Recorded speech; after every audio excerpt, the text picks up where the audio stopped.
constructing housing for its workforce. So I'll point out here that the majority of the ag employee housing was for seasonal workers and is primarily occupied 9 months out of the year. And again, when we achieve RHNA, we need to look at each individual income category, and achieve the target for that income category. So we did meet our target for the low income, but we fell short in meeting our very low and our moderate affordable income unit levels.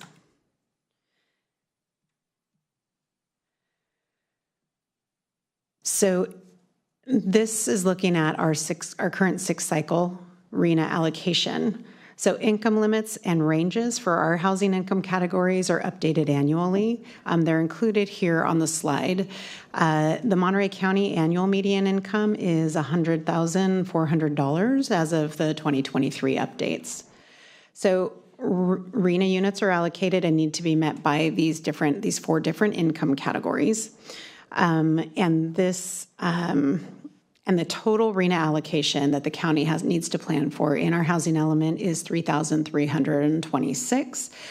And I want to note also that RHNA is the minimum target for the county. We have a severe deficiency in housing, and costs are very inequitably distributed in housing. And so RHNA we like to view as the minimum target that we're trying to reach. So approximately 2/3 of the county's RHNA assignment for the 6th cycle is in the affordable categories, with very low and low income units making up 53% of the total, or 1,770 units. So from here, I'm going to pass it over to Hida Mosesman with Harrison Associates, and she'll review some of the site selection and the methodology. But before I do, I will ask if there's any questions or clarifications for that information that was just presented.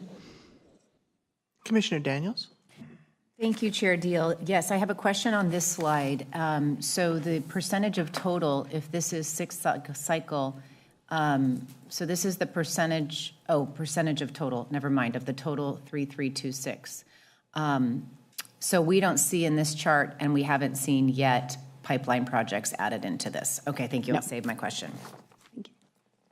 Thank you. Any other commissioners' questions? Seeing none, let's move ahead. Right. Ms. Mosesman is joining us via Zoom. Welcome. Morning, Chair and members of the Commission. Unfortunately, I'm not able to turn on my video. I think I have to be granted permission by the host. Just thought I'd ask if that could be done. The clerk is looking at that right now. There you go. Is that your slide? That is my slide, yes. Very well. I was hoping to be on video. It looks like I'm not able to turn my video on, so apologies for that. But I can go ahead and do the slides and present them. So as I said, good morning. Wanted to start out by sort of describing the methodology for selecting the sites in the site inventory in the housing element that you have before you this morning. So the site selection process, there are new laws that apply to this in this 6th cycle that did not apply in previous cycles.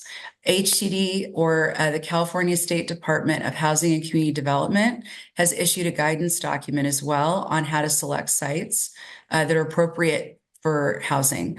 And so we started by looking at really almost all the sites in the county, except for, public facilities in use like schools and parks and things like that. And then, owner-occupied residential or newer residential, things that were not likely to be developed with housing during the planning period because they're recently developed and maybe under multiple private ownership.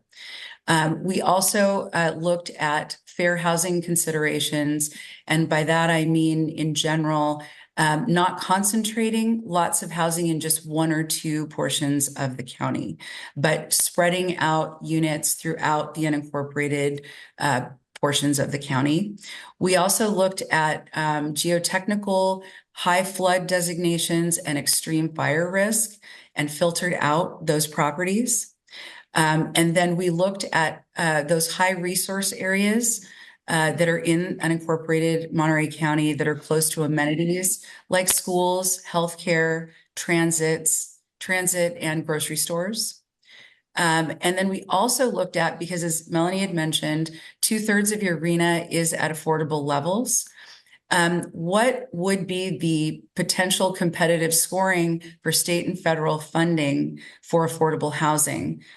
So we did a initial scoring for those funding sources on each site to determine which would be more competitive based on recent awards in the region. And then we also factored in property owner and developer interest. The county's established affordable housing overlay areas, and then focused on community planning areas and rural centers as well. So those are all the considerations that went into the site selection process. An important requirement this time around in the 6th cycle is something called realistic capacity for each of the sites. And really what that means is that we have to demonstrate what the track record is in the jurisdiction over the last 8 to 10 years of how close actual development projects got to the maximum density in residential designations. So HCD guidance in particular requires that we provide evidence of this track record to look at the allowable maximum density under residential designations, and then the actual density that was achieved by both projects that have been completed and then those projects that are in the pipeline. That data indicates that the actual densities range from about 60 to 80% of the maximum. So we are required to, for lack of a better term, discount the maximum density by these factors of 60 to 80%. And we have an example to illustrate this. So for example, if there is a 5-acre site in the site inventory that has a proposed rezone of high density residential at 20 units per acre, that would be the maximum. The maximum density for that 5-acre site would be 100 units or 20 times 5. Then we look at the recent and proposed housing development data that I mentioned, and it actually shows that at HDR 20, the actual projects were built or are proposed at about 12 units per acre. So the realistic density, as HCD would put it, and their guidance requires that for that 5-acre site, we can't assume 100 units at max density because that hasn't been the history. We need to assume 12 units per acre, which is the average. So that site we would have to designate it at 60 units rather than 100. And so please note that the majority of the sites in the site inventory have that realistic capacity factor that ranges from about 60 to 80%. One of the things that's covered in the housing element is affordable housing need. This is in 2 chapters in the housing element, the community profile, which is chapter 2, and the affirmatively furthering fair housing section, which is appendix B. So according to census data, and this is looking at existing needs, so these are the existing households in the county currently.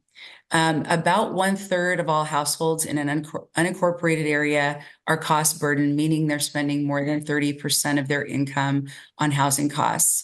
And 15% are severely cost burdened, meaning they're spending more than 50% of their income on housing. This is particularly pronounced for lower income households. So for just lower income households, if you segregate that number, of the owner occupied, 59% are cost burdened and 56% of renter occupied lower income households are cost burdened. So higher percentages than we're seeing overall. So we wanted to address the question, which is, why are there so many more housing units planned in the site's inventory than what the RHNA requirement is?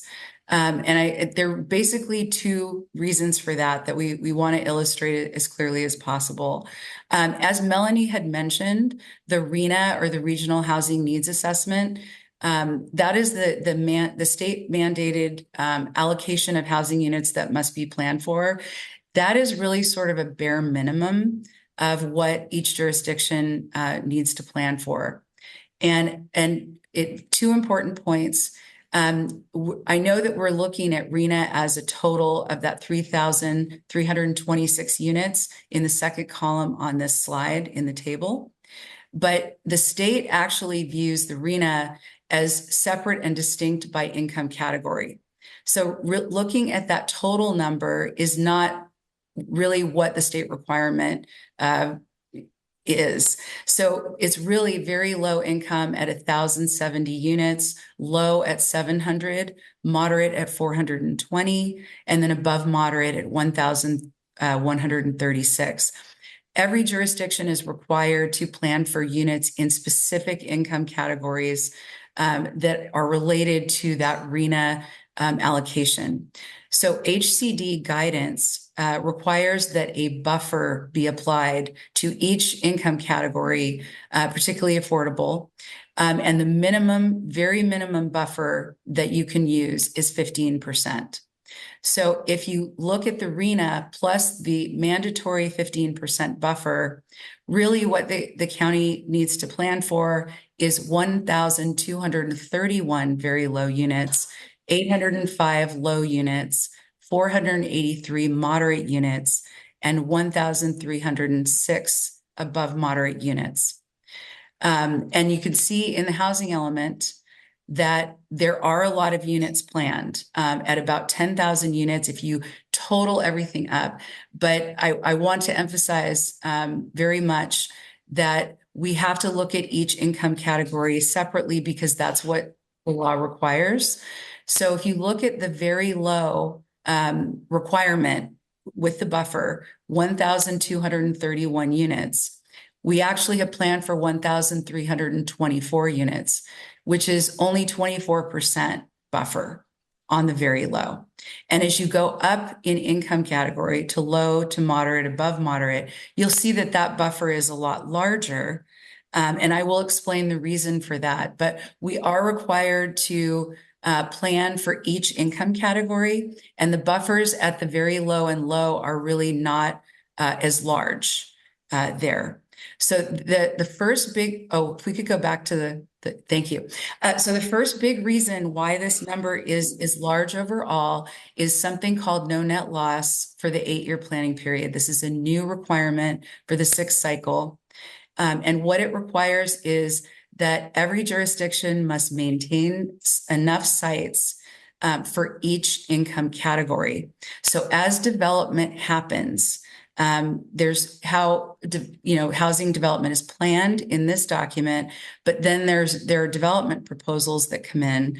So if development occurs on sites that is not in the same numbers in the income categories as planned, that becomes a little bit problematic. So for example, if there's a site that says there's going to be 100 units on it, and 15 of those units are going to be very low, and 10 are going to be low, and the rest are going to be above moderate. But then that project comes in with less very low and low units than have been projected. That reduces the number of very low units that are planned on sites. And when you get closer to the RHNA plus the buffer, that becomes problematic because then the jurisdiction is at risk of not having enough sites planned for units in the lower and moderate income categories.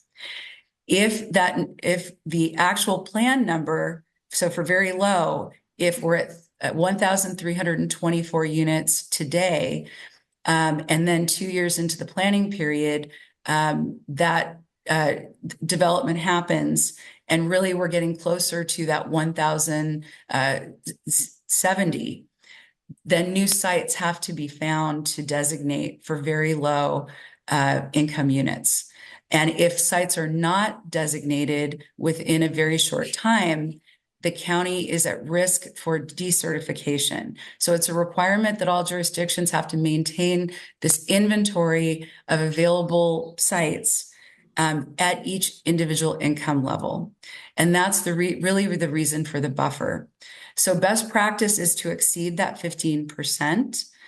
So that the county can stay within legal compliance for the entire 8 years as development occurs, and it may likely occur with different income levels than originally planned. And next slide, please. The second large reason for this much larger number than the RHNA has to do with affordable housing and the way affordable housing is developed. So public subsidy, some type of subsidy is required for affordable housing because it costs more to develop the housing than the revenue derived from it, whether it's ownership or rental, particularly at the lower income levels. So public subsidy is state and federal funding, basically. And unfortunately, there is insufficient state funding for the development of all needed affordable units. This applies to every jurisdiction in the state. There just isn't enough public funding for the need at those income levels. And so it's very difficult to plan for a multi of 100% affordable sites because it doesn't match sort of the factual information that we have today about the availability of those subsidies. The amount of subsidy is allocated regionally and is capped for each region. So, and that funding is very competitive. So you have multiple jurisdictions and multiple projects competing against one another for very limited resources. And also private subsidy, when market rate development occurs where there are affordable housing requirements, as there are in the county, the market rate units essentially subsidize the development of the affordable units. And when that happens on the private side, typically the affordable units are only at the levels that are required by the jurisdiction. So they're usually a very low percentage of a total development that's proposed. So as you can see, again, looking at that table, the reason for a large number of market rate units is because, factual information data shows that affordable units are a smaller percentage of total units that are developed by the private sector. And so you need a larger number of market rate units planned to ensure that affordable units will occur at the levels that are required. So this next slide, really, it's in the site inventory chapter, which is chapter 7 in the housing element. And it really summarizes exactly how we got to these numbers. Just to emphasize again, there was a very thoughtful and lengthy vetting process for the sites that were selected, as I had mentioned, sort of in that filtering slide. And but just as a review, HCD guidance is something we need to follow in terms of site selection. We did have stakeholder meetings, including meetings with affordable housing developers, market rate developers, and nonprofit agencies to discuss the types of sites that would be appropriate. The county staff did property owner outreach with each property owner to ensure that there were no objections. We looked at specific site characteristics to make sure that these were sites that were appropriate. And then, as I said, Monterey County Code does require a certain percentage of affordable units, and that was consulted when planning for affordable units on some of the sites. Again, some of the sites are assumed to be 100% affordable because there are some public funds subsidies that are available, but not all of the sites were planned that way that have affordable units on them. The county code is a factor, and that was factored into the planning of the income levels on individual sites. So starting with the first line of this table, there's your RENA, which, as Melanie had mentioned, is sort of a bare minimum number. It's the bottom of what needs to be done. We recommended a 20% buffer, which is just 5% over the bare minimum buffer that HCD requires. And so that got us to, a little bit different totals than the previous table, but a larger number than the RENA in each income category. Then we looked at the entitled or proposed projects. State law and HCD do require that these are projects that will be completed within the 8-year planning period.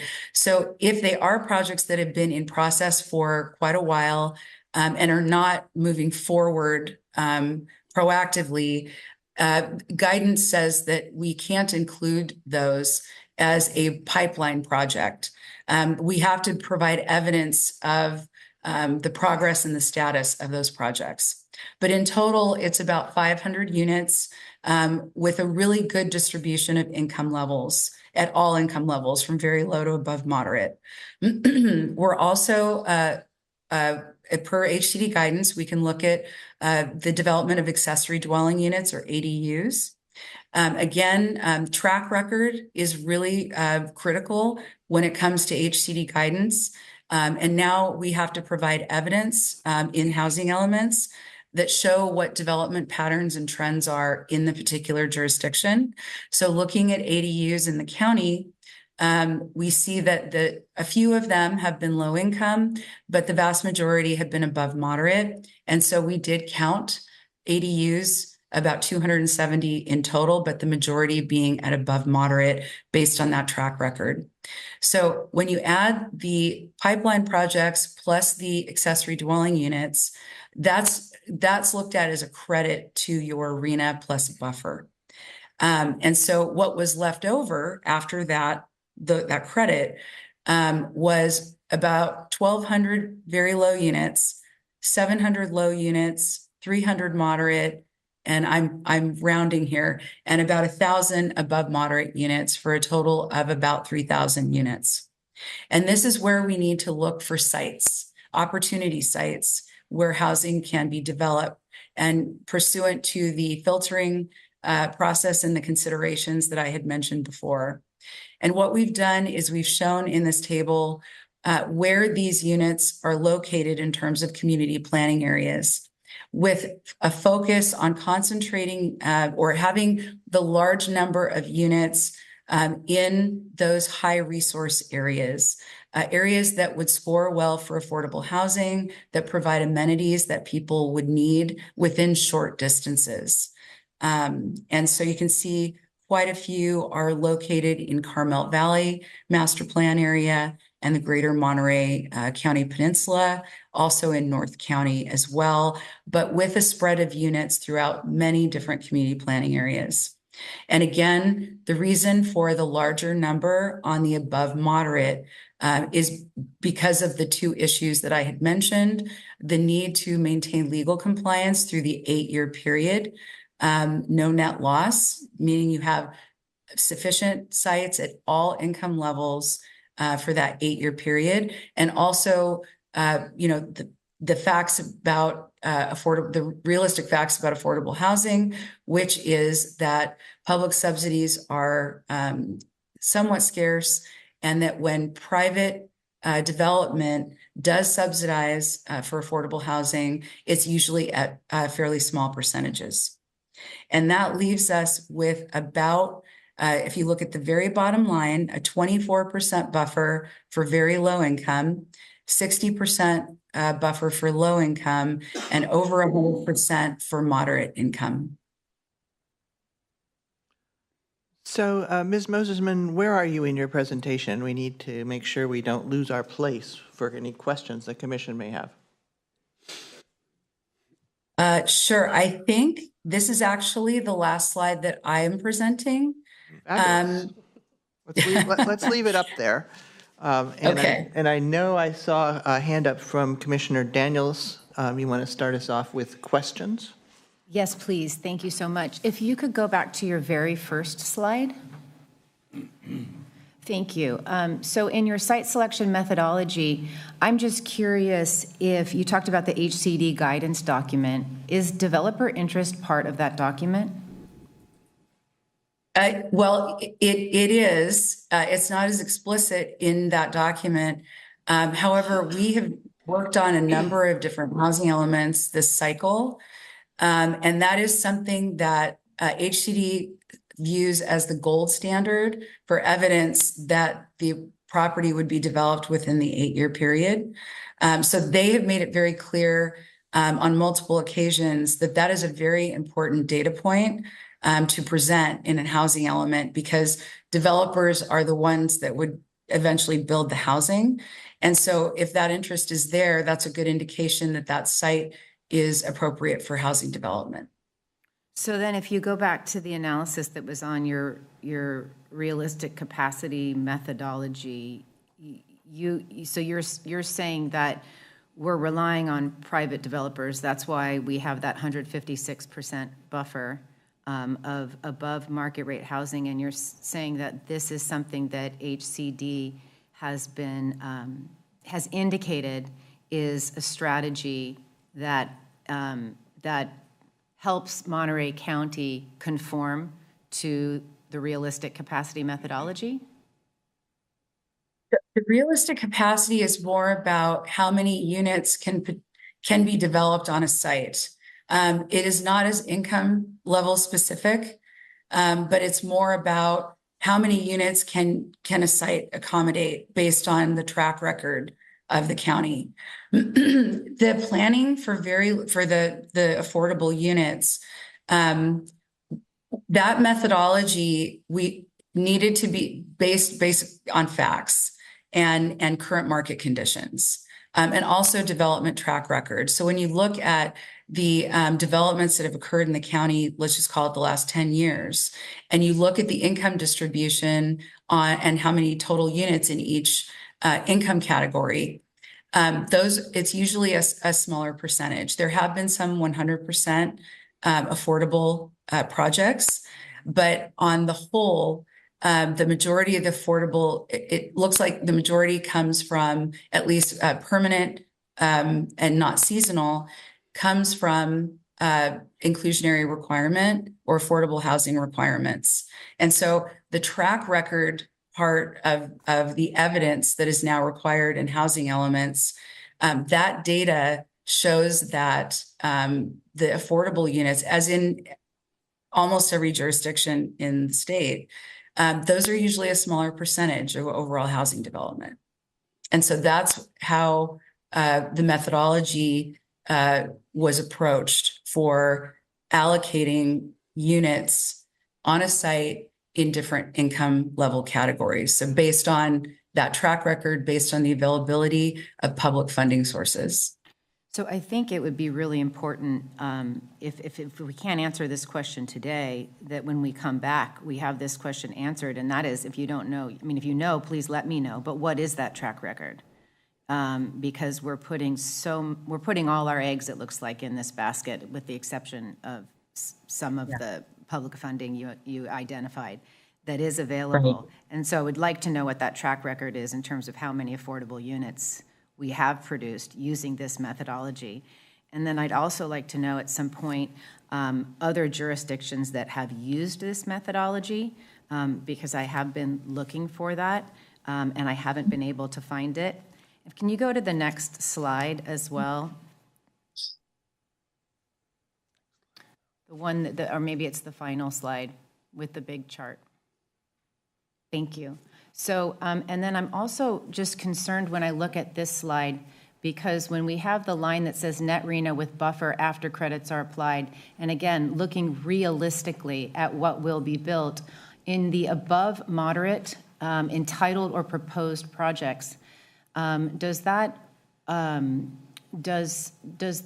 include all of the above moderates that are in the pipeline? Because in chapter 8 or 7, I'm not sure which one it was, we didn't include all of the market rate units that were being proposed for either September Ranch or Rancho Cañada Villages, and those are just the two that I paid attention to. And I think it's important that we give State Housing and Community Development a really realistic picture of what's in the pipeline for market rate projects. And if anybody lives on Carmel Valley Road and is driving down Carmel Valley Road right now, you can see they are actively engaged in building that project. So I don't understand why we wouldn't give the state HCD a picture of all of the development that is being proposed and that will likely happen in the next 8 years. And lastly, the no net loss interpretation. I'm wondering if there are any consequences. You walked through the consequences of and the risk that applies to not building the low or very low. I'm assuming that there's no consequence of not building out the full amount of market rate houses or above moderate houses, but are there any? Let me clarify on that, and I would like to answer your questions to the best of my ability here. There are no consequences right now for not building out any of the units in any of the income categories. The requirement is the planning and the availability in your sites inventory. There's, I think, an acknowledgement that the county or any jurisdiction can plan, but developers, build.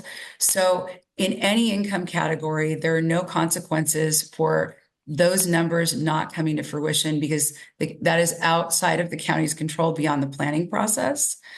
But yeah, that's true. And to be honest, most jurisdictions do not meet their RHNA, even in the above moderate. That's just what's happening. There are market factors at play. There are a lot of factors involved in that. And it really isn't under the control of the jurisdiction. Where the consequences lie is in the county's planning of them. So on the sites, if you fall below, if development doesn't happen the way that it's been planned in the sites inventory, and you start falling below or getting near that 1,070 very low income, for example, if for some reason you fall to that number and then it falls even to 1,069, that's considered a violation. And there would need to be a new site because there have to be sites that accommodate that number of units planned. That's where the consequences lie. If a new site isn't found within a certain time period, then the housing element can be decertified. Through the chair, so that's very helpful, but my question is, I'm hoping that only applies to the low and very low units. And it applies to not above moderate, correct. It does not apply to above moderate. Those were all my questions. If you wanted to answer any of the others, if you could, that would be great. If not, I'm done for now. Thank you. I can't speak specifically to September Ranch. I would probably defer to staff on that. But what I can tell you is in our experience that when we're consulting with jurisdictions on housing elements, HCD pushes back a lot on requiring a lot of evidence for the pipeline projects. The standard is very, very high for a pipeline project. If there is, in fact, a project that is under construction that is not included in the site, September Ranch is included in the site's inventory, but if it wasn't included in that credit under an entitled or proposed project, we can change that. We can add that. If it's, in fact, under construction, that's sufficient evidence. But with all other projects, that was the limiting factor. We would have liked to included more projects, but we knew that the standard would be very high and that HCD would be requiring documentation and progress made on those. Thank you. Mr. Gomez, Commissioner Gomez, did you have a question? Just wanted to add, as a former member of AMBAG, when I was an elected official back in the 90s, late 90s, we used to have a real fight at AMBAG over the regional, because they're the ones that determine which jurisdictions get which housing. Over the regional housing needs allocations for each jurisdiction. And we saw that as a ceiling back then. It was a real fight, typically between the Monterey County cities and county and the county of Santa Cruz. So it's kind of astonishing to me to see that that's almost being looked at in our housing element, the Monterey County housing element, as kind of a floor, not a ceiling. Secondly, let's go back to why so many units chart.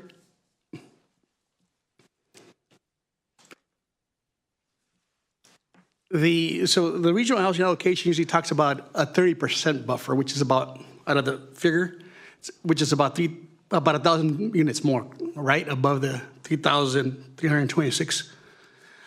So that's usually what they recommend at the very top.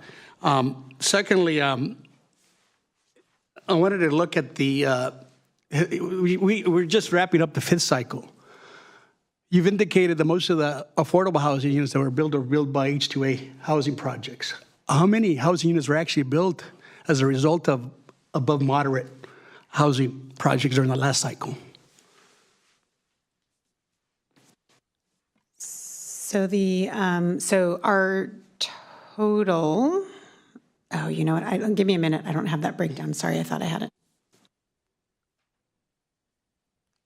If I could speak to the first question or comment, I would emphasize that RHNA is looked at by the state, especially now, as individual numbers by income category. So we need to be able to have a sufficient buffer in every income category.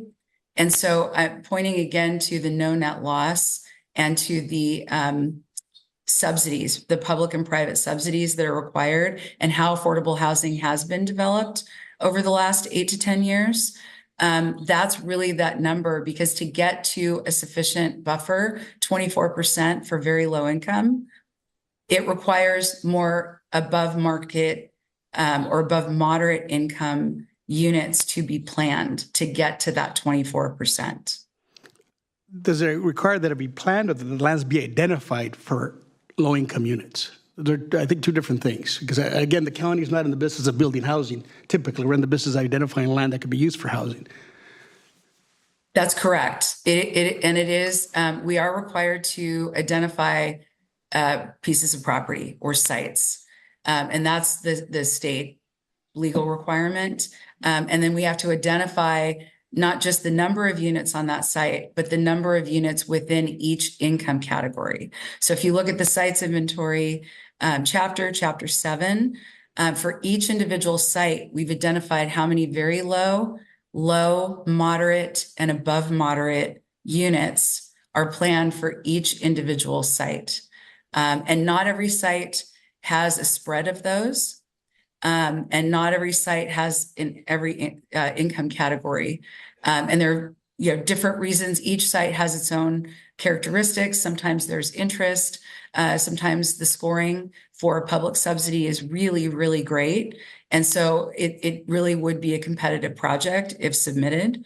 There are a lot of factors that went into designating, but what we strove to do was to make the way that the income levels were identified on sites realistic and factual, based on the way affordable housing has been developed, and not just in the county, in other jurisdictions in the state.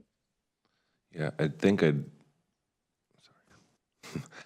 add to that to say that one of the requirements of state law is that we identify sites that are capable of supporting housing at a capacity that adds up to meeting our RHNA. Part of doing that is rezoning those sites that we've identified to high density residential, 20 units per acre. I think a little bit of the disconnect is in rezoning those sites to high density residential, 20 units per acre, what is the expectation that will happen on those sites versus what do we take credit for in the income categories that we're showing add up to the totals. And so we were being pragmatic, I think, and realistic about what happens when you rezone a site to 20 units per acre, particularly those sites that are privately owned. So we put the information out there in the draft housing element the way it exists now, because it is not a regulatory number. It's the math that shows how we're adding up to our meeting our RHNA targets, particularly at that very low income level. And it's being realistic about what that potential development looks like on those opportunity sites, because our role, like Commissioner Gomez said, is to identify sites that are capable of supporting housing and really to rezone those properties to 20 units per acre. Then it is up to a number of market forces and a number of other things that happen in terms of what actually gets built on those sites, if anything. So I think that's a little bit of where the disconnect is. Commissioner Gomez. Just to follow up, the other concern that I have is that we're identifying so much land for above moderate that at the end result, the next cycle, I'm talking about the next cycle, we're going to have a lot less land available for affordable housing.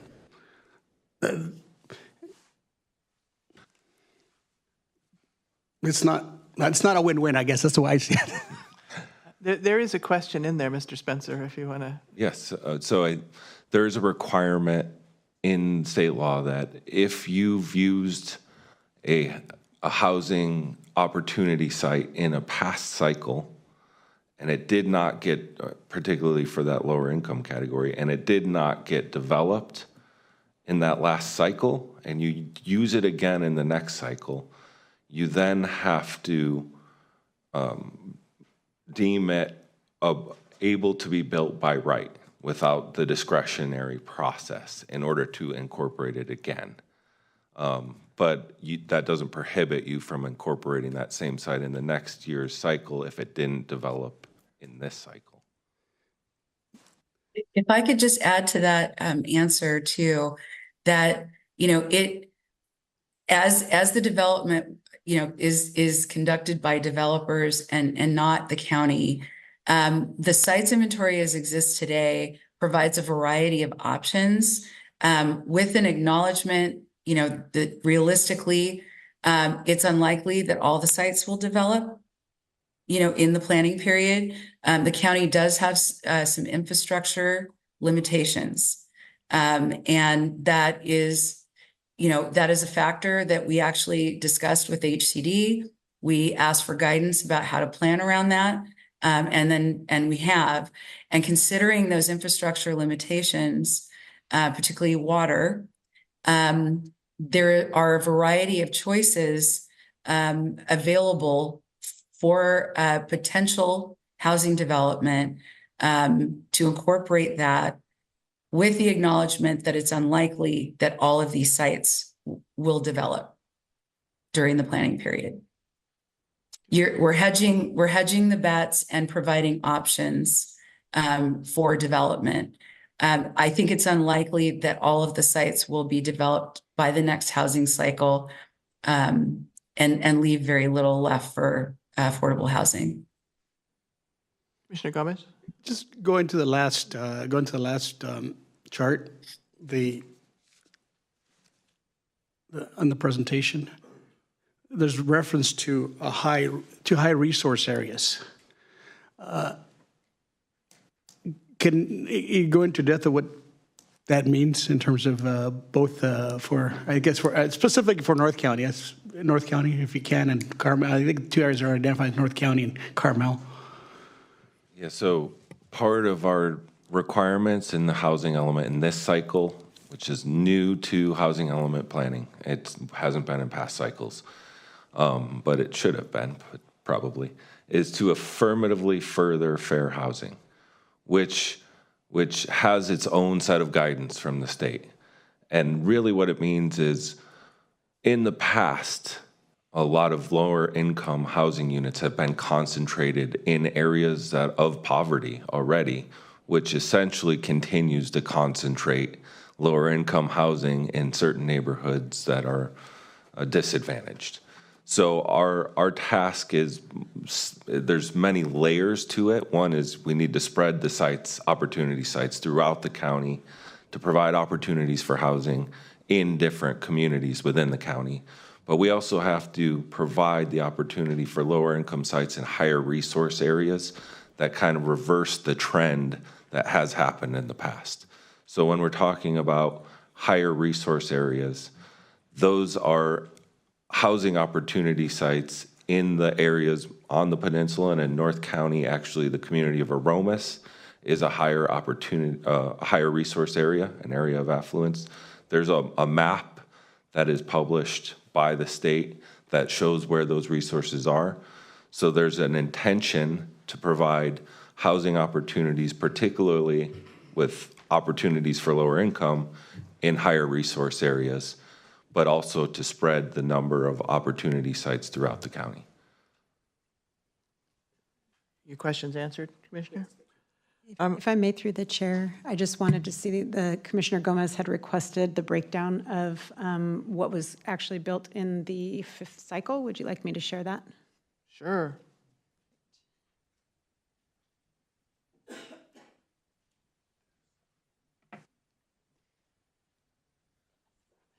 So this is the summary from our 5th cycle housing element that summarizes for very low income, our RHNA allocation was 374, and we had 174 units that were building permits issued or constructed. 244 in the low income category, and this is the category where most of our farm worker housing falls into, and we were able to issue building permits or construct 344, so we exceeded in that. And then the moderate income category, 283, we saw 34 constructed. For the above moderate, 650 was that allocation, and we had 1,644 during the 5th cycle. Commissioner Gomez? Related to the same point, how much of it is related to, how much can you actually say it was built by above moderate housing? Because that's kind of the justification we're using for the higher number, I think. And we have our housing program manager, Darby Marshall, as well. He might be able to speak a little more clearly. So what I can say, for example, the moderate income units, I believe most of those units were constructed out at East Garrison, which were subsidized by the market rate units at East Garrison. For a portion of the very low units, and the low income units, those were constructed in the phase 2 affordable housing at East Garrison. However, those received tax credit. They were a part of that development at the rates that we require, but that development was different. And I will see if Mr. Marshall has anything he'd like to more specifically contribute to that. And so how many of these are related to seasonal housing opportunities? For that number, I'm going to defer to Mr. Darby if he can. The question about how many of these are pursuant to requirements in the inclusionary housing ordinance. Right. So if I may, through the chair, the vast majority are. We had 44 units that are a mix of very low and low income associated with Camphora Highlands, right outside Soledad. And then we had 66 units in phase 2 at East Garrison that are a mix of very low and low. So you're looking at just about, 110 units of very low and low income that were either 100% affordable or were built to comply with the inclusionary housing requirements. The rest of them are all seasonal ag employee housing. I'm sorry, I didn't quite understand that. So which of these numbers that we're looking at here? I get confused with all the numbers. So you have 174 very low income and 344 low income units. So of those, 110 are associated with either the 66 units built at East Garrison to comply with the inclusionary housing ordinance, or are the 44 units at Camphora Highlands that are one-for-one replacement of existing affordable units. So everything else is, I'm trying to do the math in my head really quick, and not working. It's that- about that- 400 units. About 400 of those units are associated with seasonal ag workers. And you didn't disaggregate between low and very low in there, so that's one of the reasons that it's a little hard to follow. And you're also telling Yeah. me that replacement of existing units counts as new? Yes, it does. Okay, Commissioner Gomez, did that address your questions? Commissioner Shaw, you have a question? Thank you. I was curious in regards to the seasonal workers being allowed to count against our RENA allocation. Is that something that the state allows or the county allows?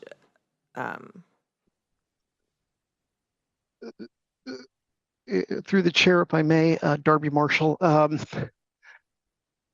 There's not a good answer. It's kind of a gray area. The state requires that the units be occupied 9 months out of the year, and that we have some way to justify the income levels.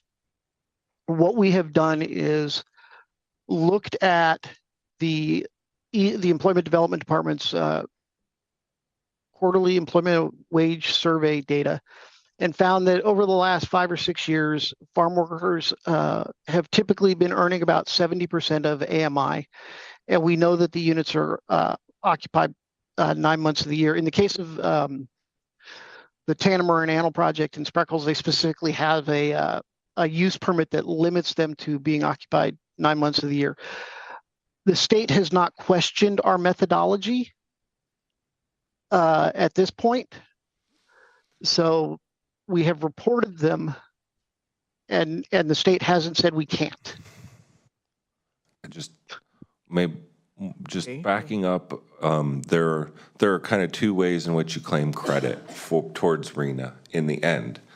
This is not focused on how we broke down the number of units on opportunity sites by income category. When building permits are pulled to build housing, we can either claim a credit for meeting our RENA in the lower income or moderate income categories if they're deed restricted, or if we have essentially a financial methodology that shows that those units are available at a purchase or rent that are affordable at the income categories in, whatever that income category is, those households meeting that percentage of area median income, AMI. So there's two ways we get to claim credit. We either have a deed restricted unit that's clearly affordable housing unit and has to be under that deed restriction, or we show through an analysis that that unit, even absent a deed restriction, is affordable to those families at that income level. And that's more of a difficult task on the second one. It involves, where it's located, how much average rents go for, what the area median income is, and utilities and some other things. And we would have to demonstrate that those units are affordable and they qualify as such without the deed restriction in order to claim the credit. Okay, I still remain personally confused about seasonal workers who, A, are not families, and B, who look to me typically to have 4 working persons in one single unit at a minimum and up to 8. So I don't know how you'd figure it compared to that, but I'm not sure it's important. Commissioner Shaw? Thank you. I just wanted to clarify that was a Monterey County distinction that's allowing that to be counted towards the RENA accounts. And I ask that because I'm seeing in the public correspondence a lot of people who are really want to see affordable housing built, and I wanted it to be very clear to the public that in the last cycle, while it looks like we built 518 units of affordable housing, we actually only built 110 for people and families who are currently living here, and the rest of it is workers that are brought in for 9 months out of the year. And while one could argue that then frees up housing that would otherwise be rented by employers to house these workers, that housing isn't guaranteed that when it's available is going to be low or very low income availability and cost. So just wanted that to point that out because that's an important distinction to me. Thank you. Thank you. Commissioner Daniels? Yes, I'm just returning to a question that, and to the slide that Mr. Marshall had up, if that's possible to go back to the slide. And I'm still just really trying to make a distinction and understand, when I see the slide that was placed up, it looks like we're doing good, that a vast majority of the housing that's built, that the inclusionary housing ordinance appears to be working, is what the message was that we just got. But I'm trying to continue to make a distinction between any project that received a public subsidy and any project that was truly because it was the 20% affordable that the inclusionary housing ordinance requires. And so is there a further distinction, or is the news as good as it looks and was presented? Yeah, so the agricultural employee housing is not subsidized by state or local funds. They are subsidized by the agricultural industry as part of their business operations. So the other point here is that without the inclusionary housing ordinance, the market rate developments, the for-profit developers, not the nonprofit developers, would build market rate housing only. And so for things like East Garrison, there is a need for a component of that development to be affordable. And in that scenario, they coordinated with a nonprofit housing developer, provided the land, and then over time did the collection of the funding sources to help get that built. That is the what we have seen happen in developments. The application of the inclusionary housing ordinance being that the developments that happen include a portion of them for affordable housing, whether that portion is coordinated with a nonprofit housing developer or built by the developer themselves. If I may, through the chair, then, that's 66 units out of the 110 that we just got that was just presented to us. And then of the 44 that were also presented, it sounds like some of those were replacement of units that already existed. And so really what I'm trying to understand, and the ultimate goal, is to really see if we can address some of the public comments that we've gotten, and really, we all want to get this right. And so it's about such a heavy reliance on the inclusionary housing ordinance and whether or not that is realistic. And the irony is, I think we're trying to be realistic. We're trying to realistically come up with a strategy to build the housing that we need in our community. And what I'm looking for, and maybe it's, let's look at just the areas where we're identifying housing.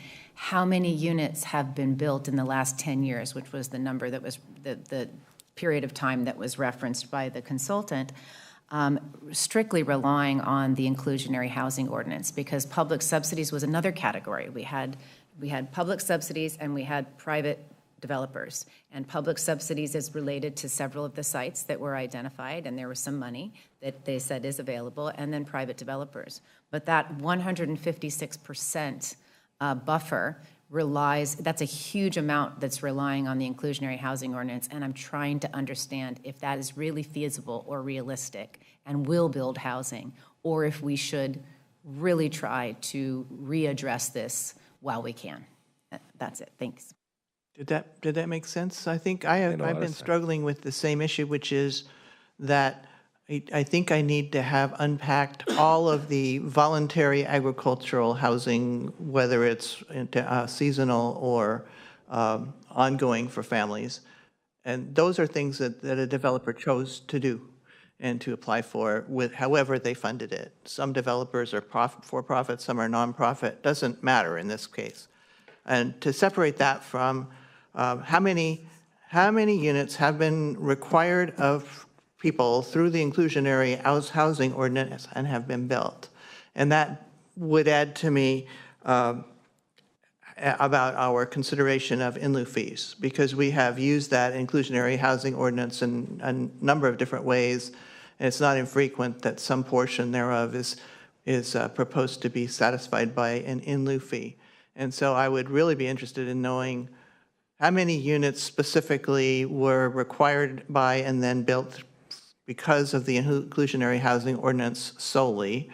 And then, again, how much of the in lieu fee collection has in fact resulted in affordable units that we can now count as having been accomplished for that cycle through the inclusionary housing ordinance? And I'm not sure I need to answer that right now, but that would help me unpack the numbers we've seen here to better understand the difference. They're very quite different. Yes, I think it's an excellent comment and point, and we will come back maybe at the end of today or another day and have a more clear breakdown of our past.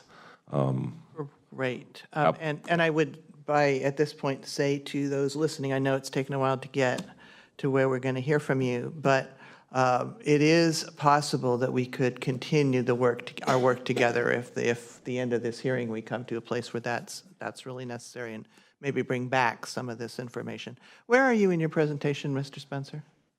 We've got one more section and a wrap up. Yeah, and we can move quickly through that. Well, I'm just considering that let's take about a 10-minute break here so that everybody can be in the best possible posture for listening to the next section. And then as soon as we can after that, we will finish up and get to the public comment. Thank you, everyone.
Thank you, everyone.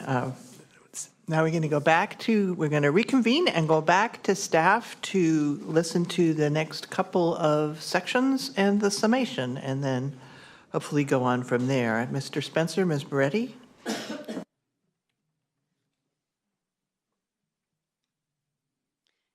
Thank you, and just give me a moment. I have a lot of windows open, so I'm just getting back to where I need to be. Okay, so community engagement activities. So first of all, we just want to say that our community engagement, including public engagement, input, and workshopping, will continue throughout this process. It has been, and it will continue. So I just want to make sure everybody's very aware of that. And we're happy to have the opportunity to actually have a formal document available for the community to engage with and provide input on. Our community engagement activities began in full force early 2023. The first half of 2023, the county team conducted extensive outreach, including formal workshops. We did a community survey. We held many boots on the ground community pop-ups, meetings, and had library displays displayed throughout the communities. And these were bilingual in English and Spanish.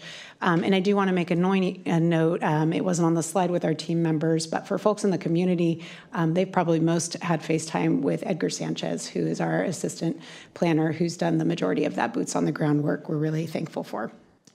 The second half of 2023, the county released the first administrative draft, or the first draft of the site's inventory, and we conducted additional outreach as a part of that process and in collaboration with some of our supervisorial districts.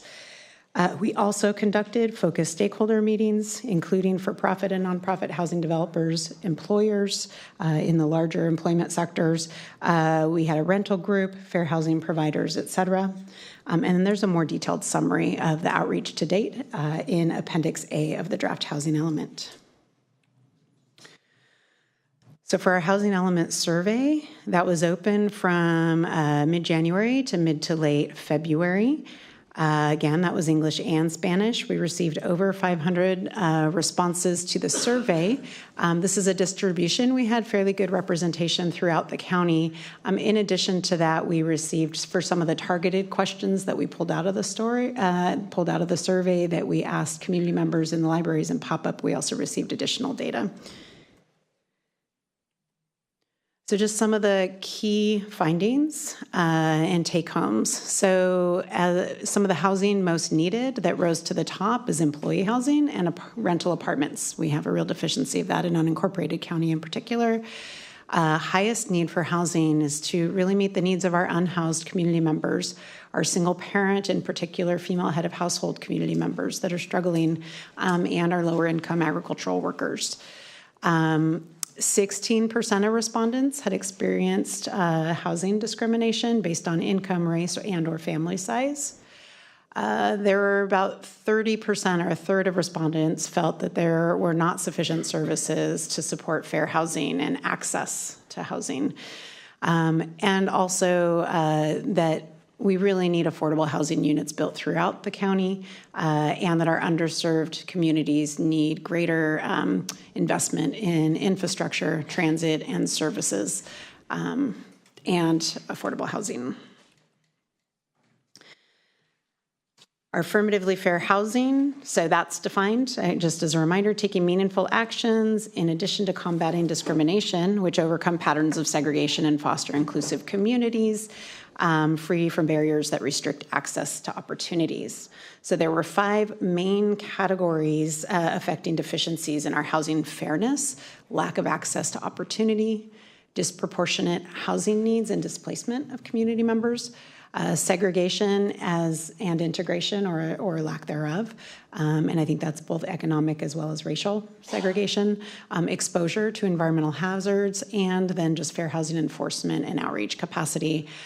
The key themes were lack of infrastructure, lack of public transit, lack of resources, and options for accessing and obtaining affordable housing, cost burden and overcrowding, exposure to pollutants of various kind in our community planning areas, and again, lack of resources for fair housing. So Chapter 8 of our housing element is really the meat of our housing programs.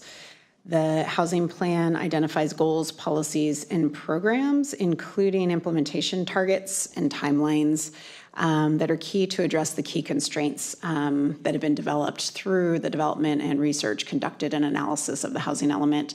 The main constraints are non-governmental, governmental constraints, environmental constraints, as well as allowing for zoning for a variety of housing types. I'm not going to talk in more detail. Please ask questions if you'd like. And these next two slides, staff just wanted to highlight a few of the policies and programs that we feel either will be in particular on state HDCD's radar or that we thought might be worthy and interest to the commission and the public to flag here.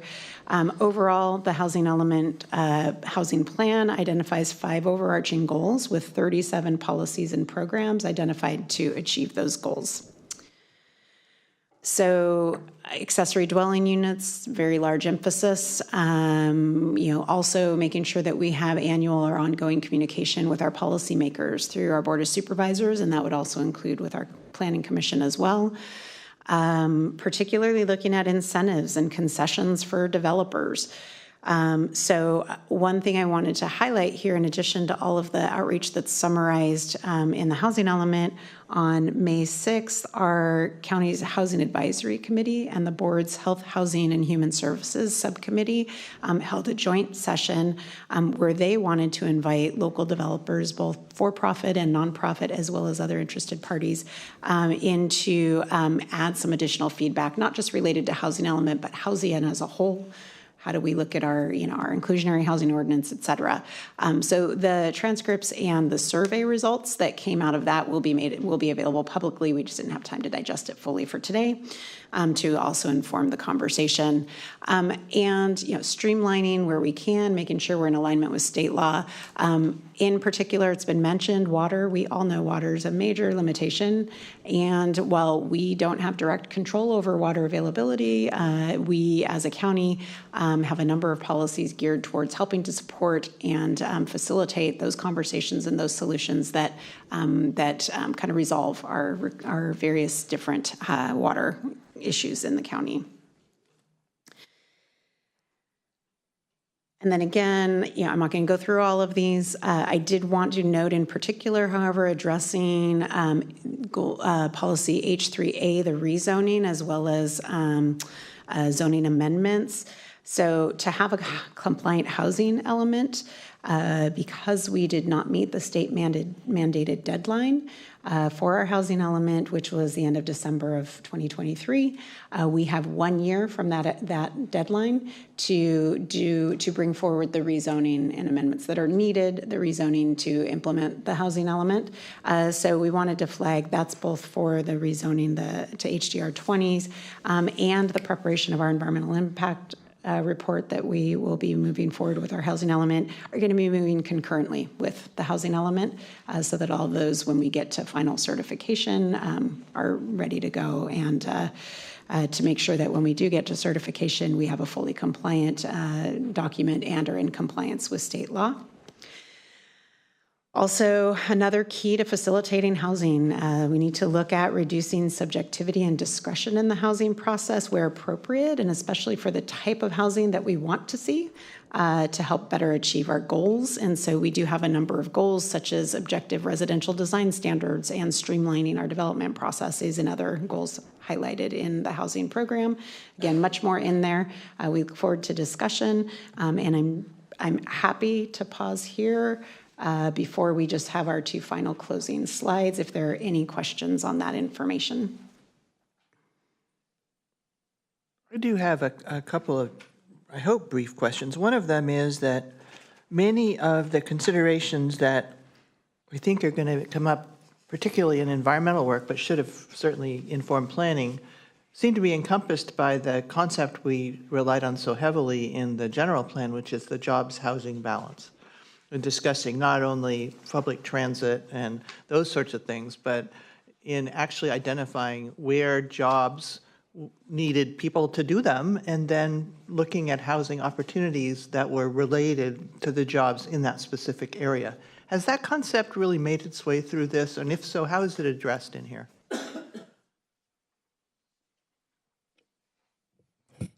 I think the answer, for the most part, is not really.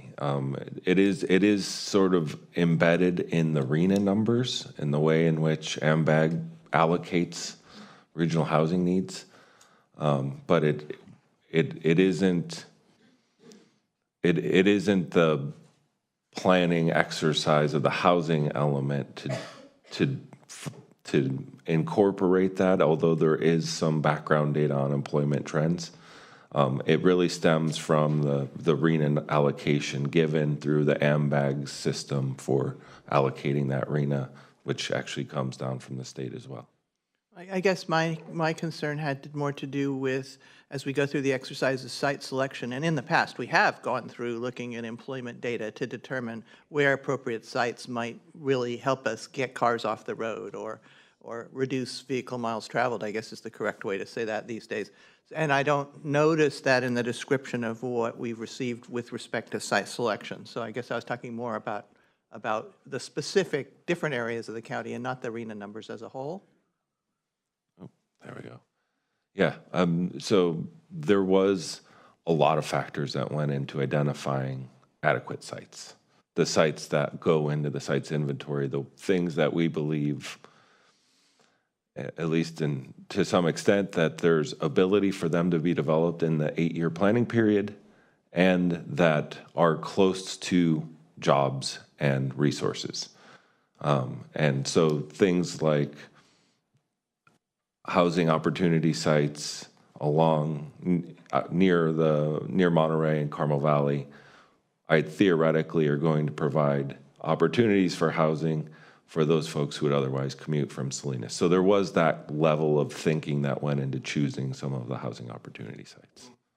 Thank you, appreciate that. And then my last question for this particular moment is, in the event that it was determined that a regulatory change would help, for example, inclusionary housing number changed, could that be considered in this cycle, or would it take too long, or would it not be appropriate, or how would those kinds of efforts from the local government impact this process? Yeah, so we do have a need to update our inclusionary housing ordinance, and it could impact how development happens on sites after that. If we were to get it updated in place, which we have programmed to do within this year or early next year, what that looks like, I can't tell you today. I don't know exactly, but it could impact how development what it would be required to do in order to meet the inclusionary housing element moving forward after its adoption.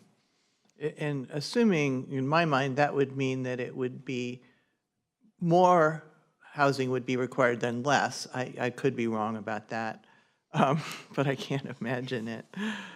Once something is zoned by right to be at the densities we're talking about, both maximum and potentially minimum, there's no opportunity to go backwards on that. No opportunity to say, oh, no, we don't want to have those be dense housing. We want that area now to be something else.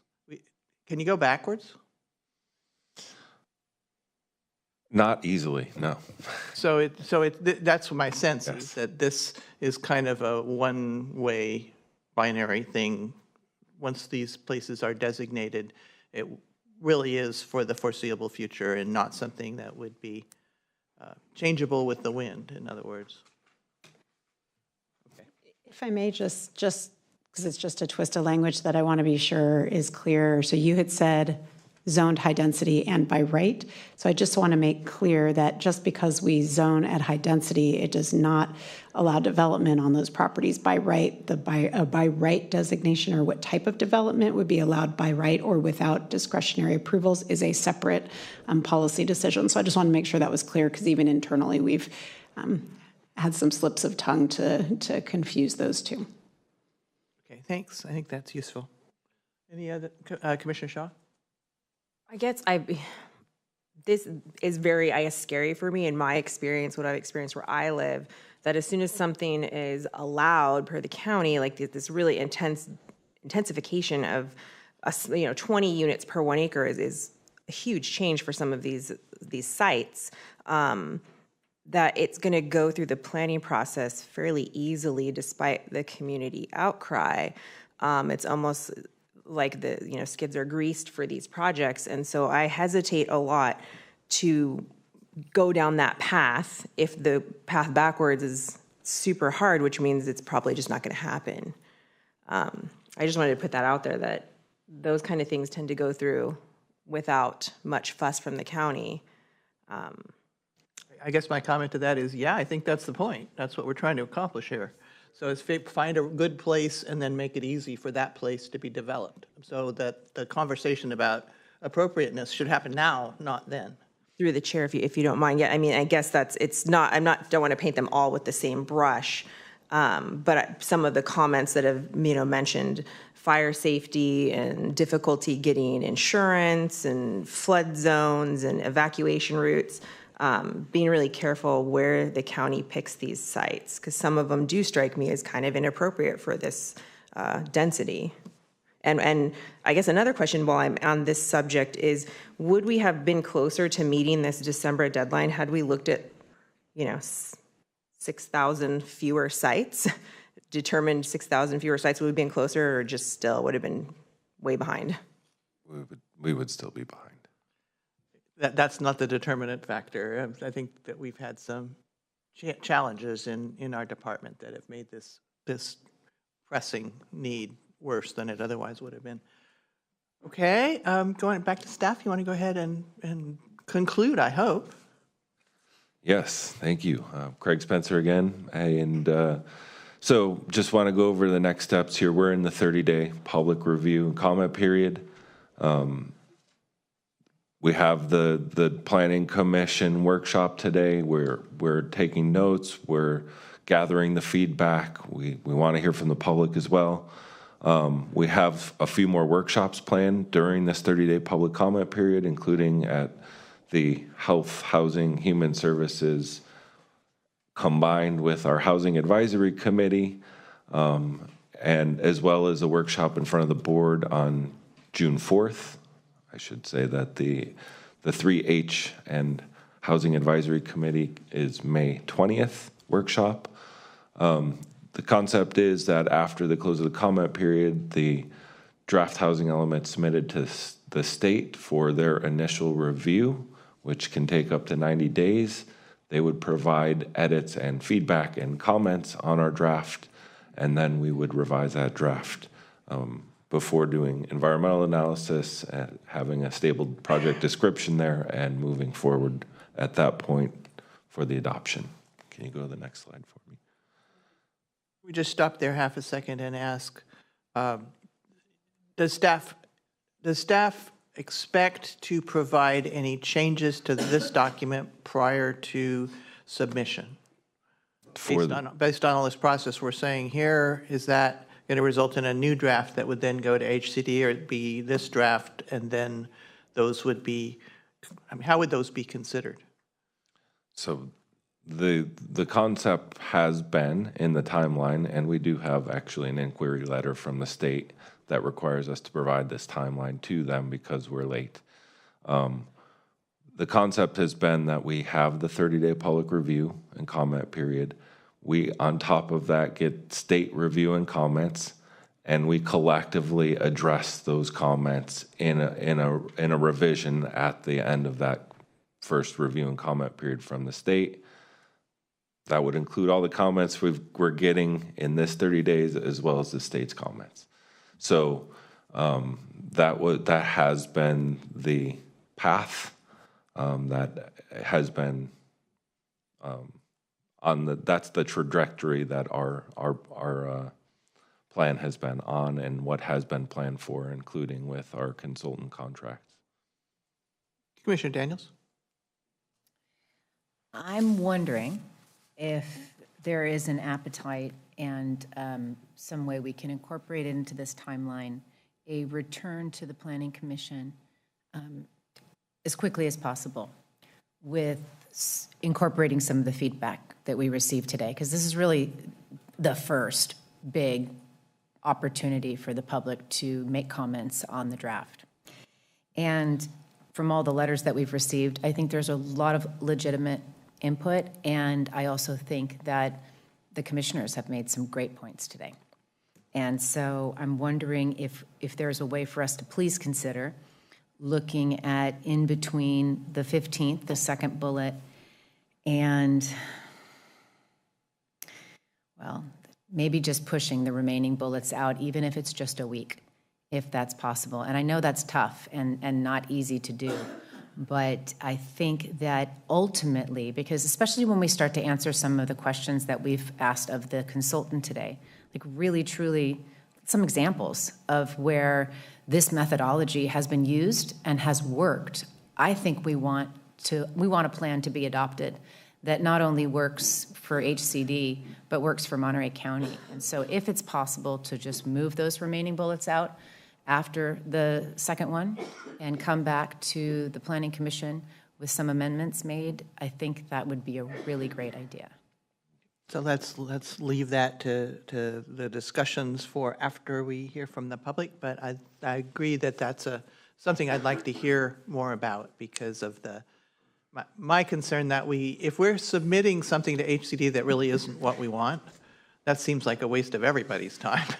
So if we do make changes, I would really like to hear what they had to say about those changes if we intend to make them. So anyway, that being the case, Mr. Spencer, did you have another one to go, or where you want to? Just final slide.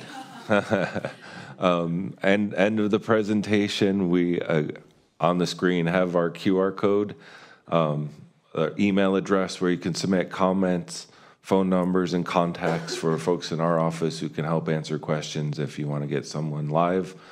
That concludes our presentation, and happy to continue to try and answer as many questions as we can.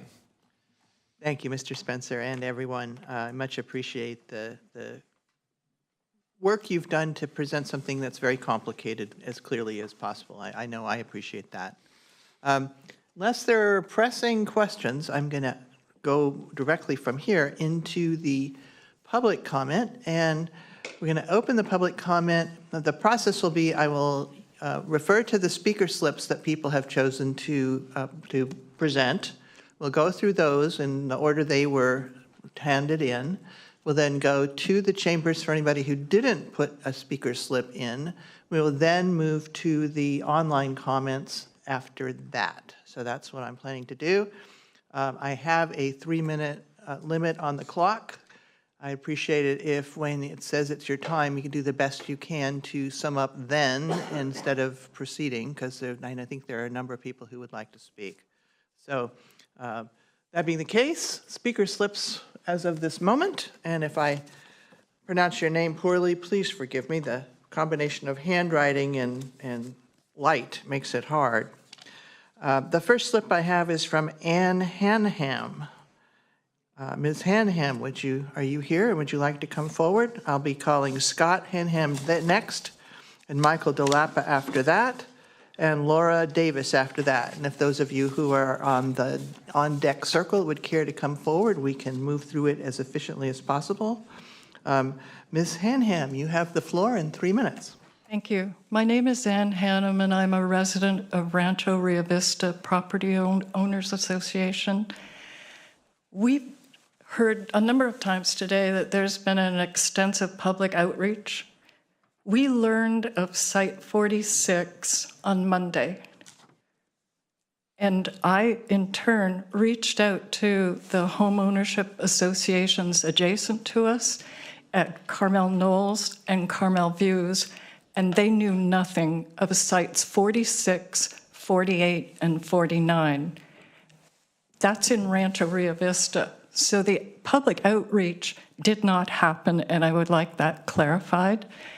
And then secondly, if we had been contacted, we could have told the county, the state of California requires all new developments to have 2 evacuation exits. We have met with our District 5 council member, Mary Adams, several times because Rancho Rio Vista and Carmel Views, which comprises over 300 households, has a single exit on Rio Vista onto Carmel Valley Road. Site 46 would add another 122 units to that same single evacuation exit. And this is important because our homes are located in a region which is zoned as extreme fire danger. We have all had our home insurance canceled this year. We have to go through the California system to get home insurance. That's how extreme the fire danger is. So having an evacuation route is incredibly important. Adding another 122 units, if you look at where the exit is, it's onto Rio Vista Road, which in turn is the single exit for all of our homes. And the county has to be aware of building codes. So how did Site 46 get on the map? I don't know, and that's my comment and my question. Thank you. Thank you. Next is Scott Hanham, and then Michael DeLappa and Laura Davis. Thank you, Commissioner Deal. My name is Scott Hanham. I'm advisor to the Carmel Valley Association. I'm also an advisor to the Fire Safe Council for Monterey County. I'd like to focus on the fire risk. As my wife has pointed out, the extreme fire risk is there, and HCD's methodology for the element was to consider fire risk. I think it needs to have a refocus on this. There's over 1,000 units in their plan, in their current plan, in a high risk fire, severe risk fire district. I don't think I need to add more to what Ann has said, so I'll leave it there. Thank you. Thank you. Mr. DeLappa, then Ms. Laura Davis and Tom Ward. Good morning, Mike DeLappa, Executive Director of Landwatch Monterey County. I want to strongly urge you to ask the Board of Directors, the Board of Supervisors, to amend this plan before it goes to HCD. I think that's really critical. There's a number of flaws, significant flaws, so before you submit a really flawed plan, it should be revised. The county draft housing element is troubling on many levels, but I'm going to focus on one, the absolutely excessive and unjustifiable number of above market rate housing units. The RHNA allocation for above market rate units is 1,136. The housing element says 377 can be met through the pipeline or ADU units. So that leaves a need for only 986 more units on new sites, the so-called opportunity sites. But the draft housing element provides for 6,700 new above market rate units. Why did this happen? My colleague Laura Davis, who will follow me, will explain the mistaken assumption in the housing element that led to designating so many more sites than housing law and county policy require. I'm going to focus on our shared goals and solutions, and I'm going to explain how we can still reach them. The Board of Supervisors has expressed a desire to generate housing that serves the needs of local working families and individuals and to pursue sound land use practices. Landwatch fully supports these objectives. For this reason, during the 6-cycle RHNA process, the county along with Landwatch, made extensive efforts to direct development towards municipalities and away from the unincorporated county by advocating for a lower RHNA number in the county. Our shared goals were to provide housing near jobs, largely on the peninsula, to affirmatively further fair housing in accord with state requirements, and to reduce wasteful sprawl and greenhouse gas emissions by incentivizing climate-friendly housing that meets the needs of local residents. The draft housing element would directly undermine these efforts by tripling the overall RHNA numbers and providing 6 times more market rate units than RHNA requires. It's still possible to correct what can only be described graciously as a major error. It is not too late. Here's how we can do it. Count all sites, zone 20 units per acre towards affordable RHNA numbers. Remove large sites in locations with no infrastructure or public or private services that are not considered to be within a highly developed area. Create strong incentives to ensure that the sites designated for affordable housing are actually developed that way. Thank you. Thank you. Ms. Laura Davis, Tom Ward, and then Diane Hennington. You will have 3 minutes once we reset the clock. Okay.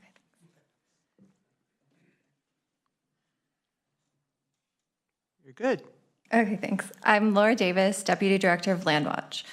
In addition to the issues that Landwatch has already discussed, I want to explain why the 79 sites included in the draft housing element reflect a fundamental misunderstanding that the inclusionary housing ordinance is a mechanism for determining whether sites are suitable for affordable housing. To repeat a point that Landwatch has raised a number of times, the IHO is completely separate from the suitable site identification process. HCD has only 4 basic requirements to count a site toward the lower income allocation. It must be zoned with adequate density, that's 20 units per acre in Monterey County. The sites must be from half an acre to 10 acres, or the county must adopt programs to encourage combining small sites or dividing large sites. The sites must be located proximate to services and opportunities, i.e. they must affirmatively further fair housing. And if the site was designated in prior cycles and not developed, the site must provide for by right approval of housing. Based on the above criteria, all of the development capacity for all 79 sites could be counted towards the lower income RHNA numbers because all of the sites meet these criteria. So it is a mistake to count only 6% of the total development capacity of these sites toward low-income units and only 6% towards very low-income units. But that is what the draft housing element does, based on the erroneous assumption that only lower-income units required by the IHO should be counted. State housing law does not require this. In fact, the state HCD guidance says not to do this, because programs like the IHO and density bonuses are not part of the site inventory process. If the draft housing element had not made the mistaken assumption that sites for lower income units are limited to the number of units required by the IHO, the county could have cut the number of planned units by about 1/3. Put another way, the county RHNA plus a 20% buffer is 3,764 units at all income levels, and it has 789 units in the pipeline or in future ADUs. So it needs to identify opportunity sites for 2,975 more units. Since every opportunity site meets all of the requirements applicable to all income levels, the housing element only needs to identify opportunity sites for those 2,975 units. It does not need the opportunity sites for the 9,468 units identified in the housing element. The safe harbor number of 20 units per acre would be meaningless if this were the case. Landwatch requests that the county decouple the IHO and site identification process, and in doing so, bring the site inventory down to a more realistic and reasonable number, updating the current draft before submitting it to the HCD. Thank you. Impeccable timing. Next is Tom Ward, and then Diane Hennington and Glenn Hennington. Mr. Ward. Good morning, Commissioners. I'm Tom Ward. The county's draft housing element is inexcusably late filled with misinterpretations and flawed analysis. And to make matters worse, it continues to leave the county open to bad builder's remedy developments.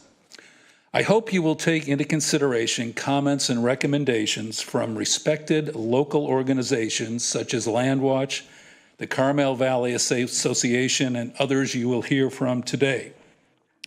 The county's primary objective should be to adopt programs and sites to support affordable housing development and remove sites that encourage market rate sprawl development that gobbles up farmland away from existing infrastructure. I fully support Ms. Daniels' recommendation to make revisions to this element before it's submitted to the state. Thank you. Thank you. Diane Hennington, then we'll have Glenn Hennington and Lisa Hoffman and Tom Ewan. Good morning, I'm Diane Hennington. I'm a resident of unincorporated Monterey County in the area of 68 and Olmsted Road. And I have to say, nobody did outreach to our community who lives in the area where there's a proposed site with a lot of development. And I'm also wondering, did you invite Indigenous comments, in approaching the Indigenous community? One of my friends who can't be here is Pam Tenu, who is Esalen Nation, and she is aware of the site having, Indigenous resources, possibly a village site, so it might be a sensitive archaeological area. I'm a social worker. I work to house people with McHome and with Veterans HUD-VASH program. And I think, for the area I'm concerned about, to put maybe over 1,300 units at Olmsted in 68, it's like going back to the 1960s housing project program. It doesn't work well for people. And, the smart thing is to scatter housing, very low income housing throughout the area, and incorporate people in the community. The other big problem I have with that site selection is, you look at that meadow, it's flat. Yeah, okay, let's build on it. But no, it's part of a watershed. It's the Jacks Peak watershed. Water goes down into that lower meadow and works as a water catchment basin, and that feeds wells. It feeds our wells. It maintains the water table for all the trees and vegetation. So, once that's gone, it's gone forever. And I don't think you evaluated that. I think, there might be some CEQA evaluation or environmental evaluation at some later, too late date that would not look at the damage done to the water system. So those are my strong concerns, and thank you very much. Thank you for your comments. Next is Glenn Hennington, Lisa Hoffman, Tom Ewan, and then Kevin Dayton. Good morning or good afternoon, everyone. My name is Glenn Hennington. We have been looking at the Olmsted Highway 68 corridor. We've also been looking at the problems in regards to the outreach and the information.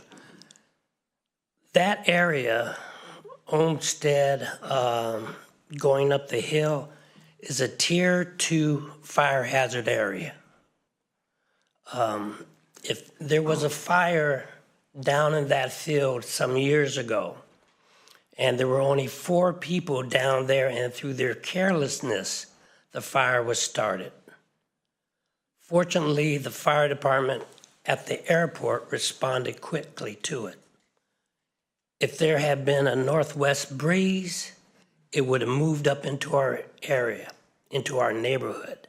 There are 42 homes up there. There's only one way in and one way out. If the fire would have came up to that point, everybody would be trapped. We do not need another Paradise in Monterey. We all know how that scenario ended up north. So I hope everyone looks at this. address this and not make the same mistake. That's all I have to say. Thank you. Thank you, and thank you for your comments. Next, I have Lisa Hoffman, then Tom Ewan, Kevin Dayton, and Stephen Thayer. Ms. Hoffman. Hi there. I'm a resident of the Rancho Rio Vista neighborhood that would be profoundly affected by the proposed zoning changes. For those that are not aware, there are 5 existing homes that would be rezoned for potentially 122 units. It's down the bottom of a hill that only has one outlet. Ann Hannum already spoke about this. There are 2 neighborhoods, more than 300 houses, and in the case of fire or any other emergency, it would be an absolute disaster to try to get out of our neighborhood. This has been an ongoing problem, and I believe the Homeowners Association even spoke with Commissioner Daniels about this a few weeks ago. I may be incorrect about that. So the first thing to note is that we're in a very high fire risk neighborhood, and concentrating so much new housing within the hazard zones is dangerous, particularly when it's so steeply sloped, as all of these sites are. The draft document itself acknowledges this, stating that the county initially filtered out high, very high, and extremely high fire risk properties. We're not sure why this site was allowed back in, but it doesn't seem very wise. The main problem being evacuation and that single exit.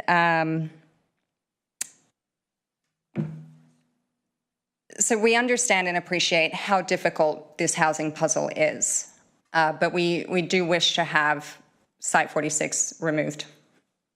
Thank you very much. And thank you for your comments. Next is Tom Ewan, Kevin Dayton, Stephen Thayer, and then Marianne Carbone. Mr. Ewan?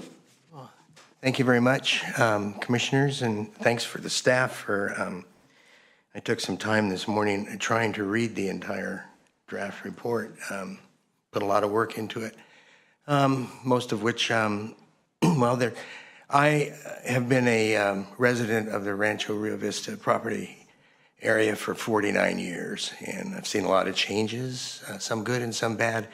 But when I saw the map of the this area 46 and the idea of putting 120 to, now I hear 122 units in that area, all I can do is reiterate what the speakers before me have said. And I really, really would wish that before it's presented to the state, that this particular area at the bottom of Rio Vista Drive be eliminated and put someplace else. Thank you very much. And thank you for your comments. Next up is Kevin Dayton, followed by Stephen Thayer, Marianne Carbone, and Dennis Ward. Or is it Wood? I can't see. Ward. That will be the last one of the speaker slips that I currently have. Hello, Kevin Dayton. I'm the Government Affairs Liaison for the Monterey Peninsula Chamber of Commerce. Just wanted to approach this from a different perspective. The Chamber for many years has done surveys of our membership, and always the top 2 challenges that are facing them are water and housing. As you know, for a variety of reasons, it's very difficult to build any housing in the Monterey Peninsula area. And this is not only just for businesses that are seeking a profit, but for nonprofits. Talk to the Monterey Peninsula Unified School District about their #1 problem about recruiting and retaining teachers is a lack of housing. And, you're already 5 months late with this. And you know what? People could come back forever and say there's something wrong with this, there's something wrong with that. It can be nitpicked to death. But at some point, you're going to have to say, you know what? We do have a state mandate, whether people in the community like it or not. We have to provide housing for the people who are going to be here. That includes teachers and everybody else. So I encourage you to move fast and do this. Regarding the argument, which is interesting that, you're calling for too much market rate housing because you're relying on inclusionary housing numbers rather than 100% affordable housing. you should take a look at how difficult it is, and you have some experience of this as a planning commission. You know how hard it is to build anything, whether it's built by a nonprofit. Monterey Peninsula Unified School District is talking about doing a housing bond. You've already got opposition arising to this. It's very difficult to overcome public opposition to building any sort of affordable housing. So while that sounds like a great solution, the truth is that chart that you had up of all of the obstacles to housing, one of the biggest ones that wasn't on there is popular opposition. And I don't know if that's because people are uninformed or they really don't want it. But as you go about this, you know what? You have a job to do and a role to fulfill, and there are a lot of people in this community who would like to see more housing available. Thank you. Thank you for your comments. I expect there's many people in this community who would like to see more housing available, like a lot. So that brings Stephen Thayer, Marianne Carbone, Dennis Ward, and then Jim Ferguson. So, Mr. Thayer? Good morning. I also live in that neighborhood, that 42-unit neighborhood near the airport. It's just south of Highway 68 and east of Olmsted Road. There is some open space there, but I want to focus my comments on the realistic capacity methodology. If we base a plan just on plunking down houses wherever there's room for 12 houses per, or 12 units per acre, or even worse, 20 units per acre, we wind up with a greased path to disaster. And some of my neighbors have spoken about the particular concerns about emergency evacuation in the event of fire. Another concern is just day-to-day traffic. And in the methodology that was outlined in the slide, traffic was not mentioned at all. And this concern gets compounded when you add in what the city is planning. And in my neighborhood, we're right near the boundary between the county and city jurisdictions. So we get a double whammy. And I'll just highlight that by saying that in the city's housing element, they're planning on adding 687 units, or allowing for 687 units on Garden Road, which is just on the other side of Highway 68 from where I live in that 42 unit housing area. So somehow in the planning process, all of these things should be taken together so that we don't wind up with a very unrealistic and even dangerous plan. Thank you. Thank you for your comments. I have next is Marianne Carbone, followed by Dennis Ward and Jim Ferguson. Welcome. Thank you. Good morning, commissioners, and thank you for all your dedication and what you do sitting on this board. I just wanted to say that, firstly, that I fully support Michael DeLapa's request, as well as Commissioner Kate Daniels, to revisit this. And I have some concerns, so I'm speaking as myself, not as a elected official, but I do sit on many boards. That being one, I have concerns with the Monterey Airport Land Use Commission. Has this gone? Does this fit in the criteria of the density of housing? Does it comply with the Airport Land Use Commission? With transportation, we're looking at TAMSI, the roundabouts on Highway 68, looking at traffic impacts, and with the addition of a bike trail on 68. Also, I do sit on AMBAG, and had gone through the RENA, the development of how we were going to address the calculations for jurisdictions. And I know that we did look at smart development, The area near Olmsted and Highway 68 is a pristine area and not a blighted or infill area. So I just wanted to bring that up.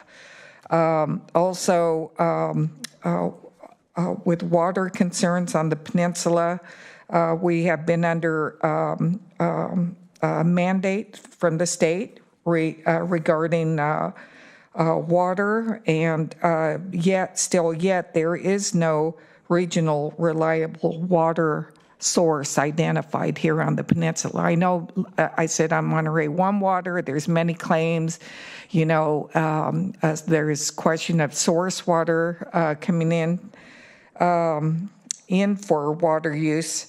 And then again, there's protection of carbon resources and management. Lastly, I know I talked with the city of PG, I made comments, and they had identified a site there which was taken off of their RENA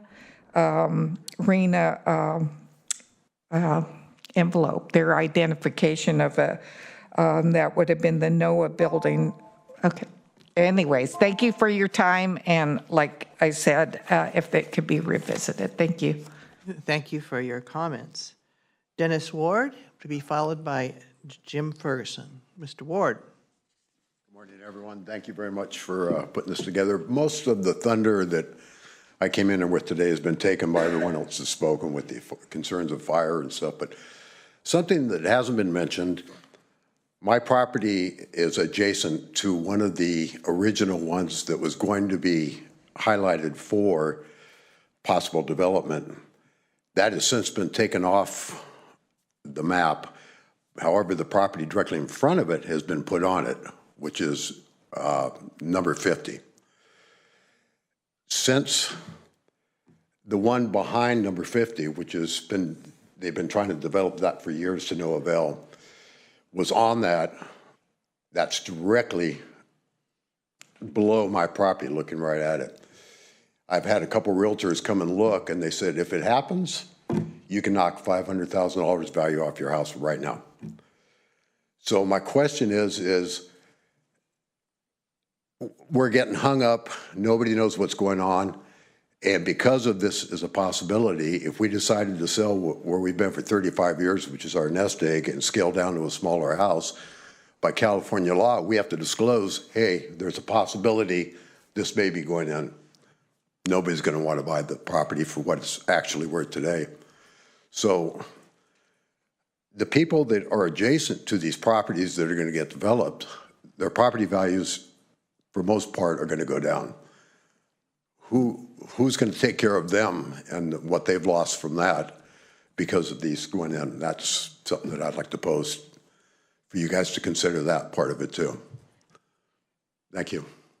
And thank you for your comments. I have Jim Ferguson on a speaker slip, and that's the last speaker slip that I have.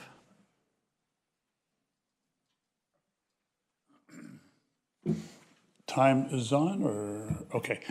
Thank you. My name is Jim Ferguson. I'm the president of the Carmel Views HOA. We're kind of stuck in the middle of 46 and 48 and 49. I just found out about this last night, so I'm not that prepared.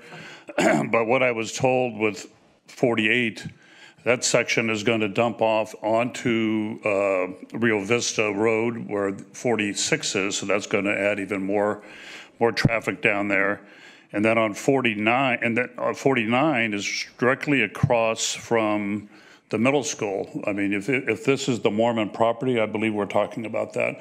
That gate there is going to dump right on the entranceway to the middle school, right across the street from that. It's a highly trafficked area. People don't follow the speed limits. There's been several accidents in that area, and all along Carmel Valley Road, we're going to be putting 1,000 more units in 48 and 49 on top of the 160 or so that are on 46. It's really not appropriate area. 48, 49 has very deep terrain, fissures in there. The slopes are more than the 25 degrees. It's going to be very difficult to build that amount of properties or housing in that area right there. So again, we're stuck in the middle of 46, 48, 49, right in the middle. We come up Rio Vista, we turn right on Canada. All of this stuff's going to butt up against all of the houses there. We've already had some local fires down at the bottom, which they took care of. But if anything happens on the backside, we will be blocked from getting down the street. There is not another exit on the top. So I just wanted to bring that to your attention. So 48, 49, 46, please reconsider those as sites. You have more sites than necessary based on the expectations that somebody talked about it earlier, going to adding another almost 6,000 more units on top of what our RENA plus a 20% requirement is. So please reconsider 46, 48, and 49. Thank you. Thank you.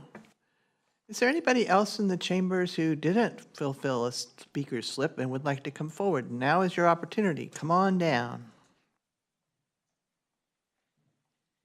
Thank you. I'm Ann Nodoff, and want to associate myself with some of the comments from Landwatch. And I also wanted to commend the county for really having the vision to provide affordable housing throughout the county. That's what we need.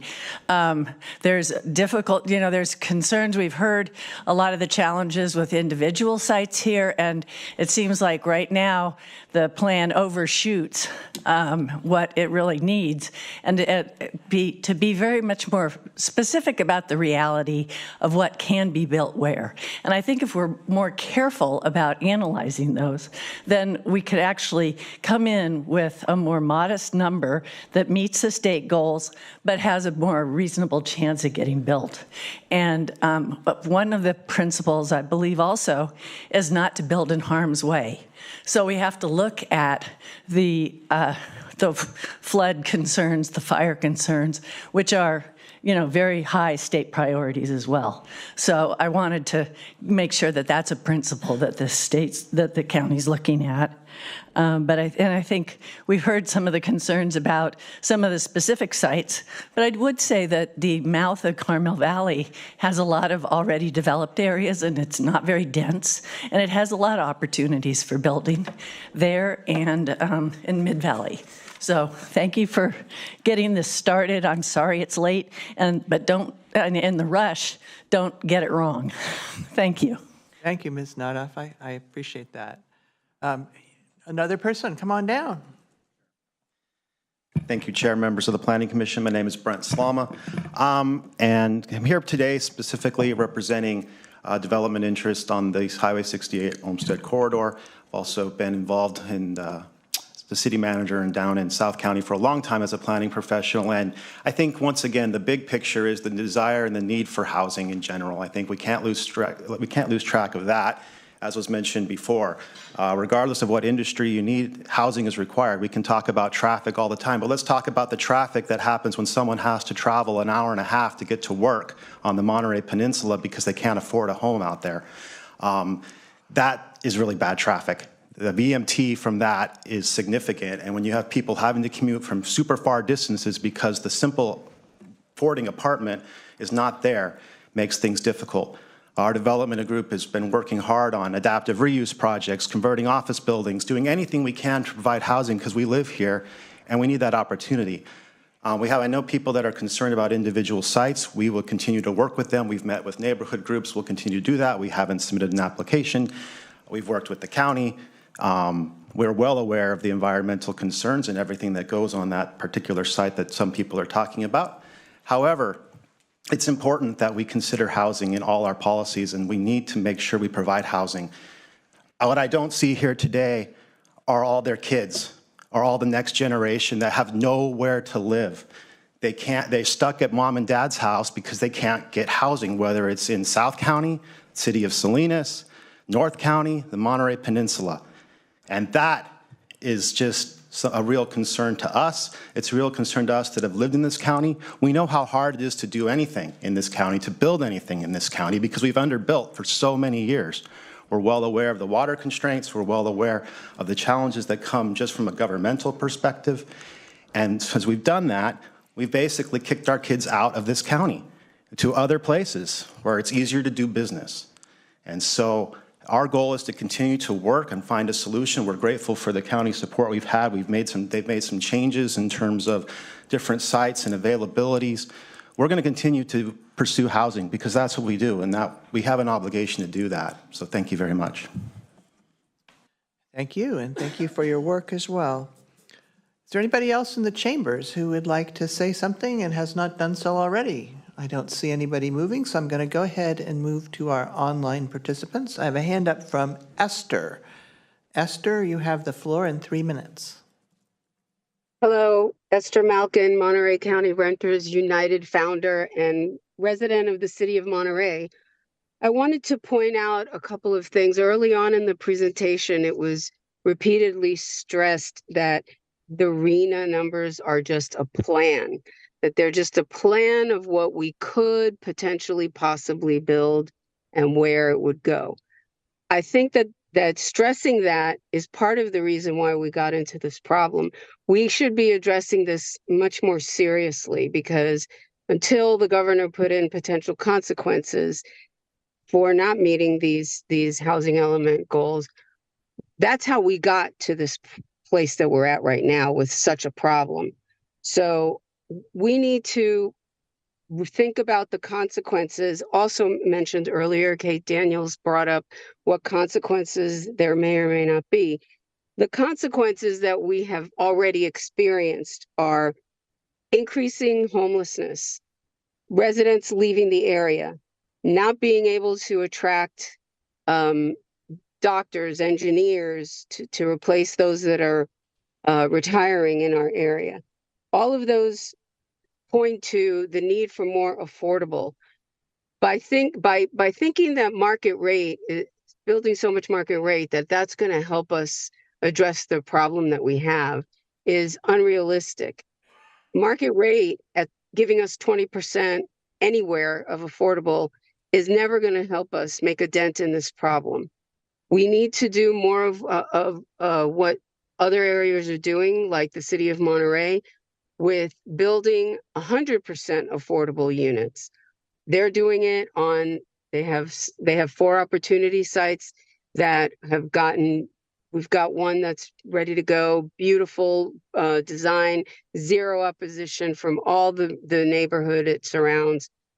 That's the way that we're going to make a real dent in this. We got to profit. We've got to partner with some nonprofits, possibly do some public-private partnerships, but to really make a dent in preventing more homelessness is the way that the city of Monterey is doing it. And I strongly encourage the Planning Commission to consider that, because we've got to make a quicker dent in this, because we're adding water to a leaking bucket if we're not addressing the needs of 100% affordable and stressing so much market rate. Thank you. Thank you for your comments. I have a hand up from Patrice Howerlook. I'm sorry, I probably didn't get that right. Patrice, you have the floor in 3 minutes. Good afternoon.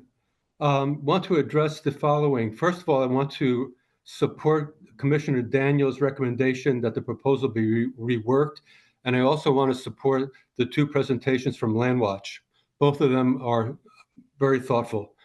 I want to mention or stress that there has been a complete lack of transparency and outreach by the staff.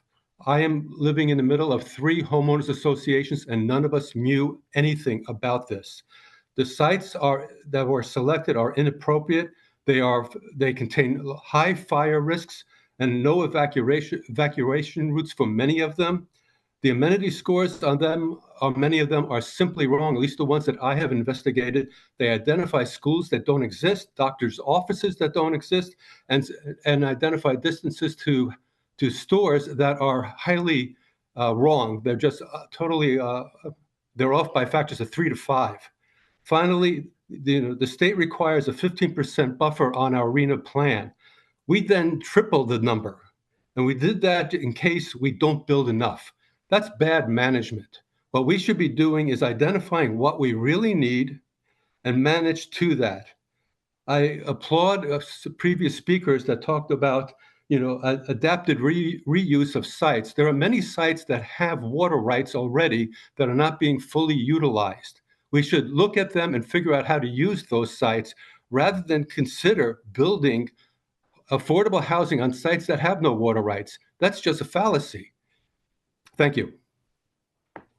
Thank you. Appreciate your comments. I now have a hand up from someone labeled only iPhone 2. iPhone 2, you have 3 minutes. Okay, I think that's me. Doris Fabre and Donna Lawson-Lisey. I guess my comment here has to do with services.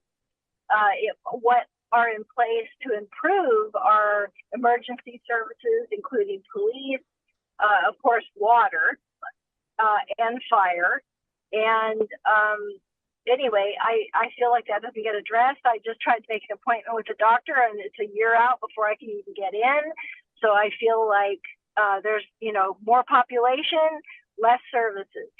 So hopefully that'll be addressed within all this, the scope of all of this, these housing issues, as well as the STRs. I live out in Carmel Valley. Big problem on my street alone in El Caminito. There are numerous unpermitted STRs that potentially are taking up space that could be permanent housing. And nothing's done about it. And nothing, or no transparency, nothing on that front.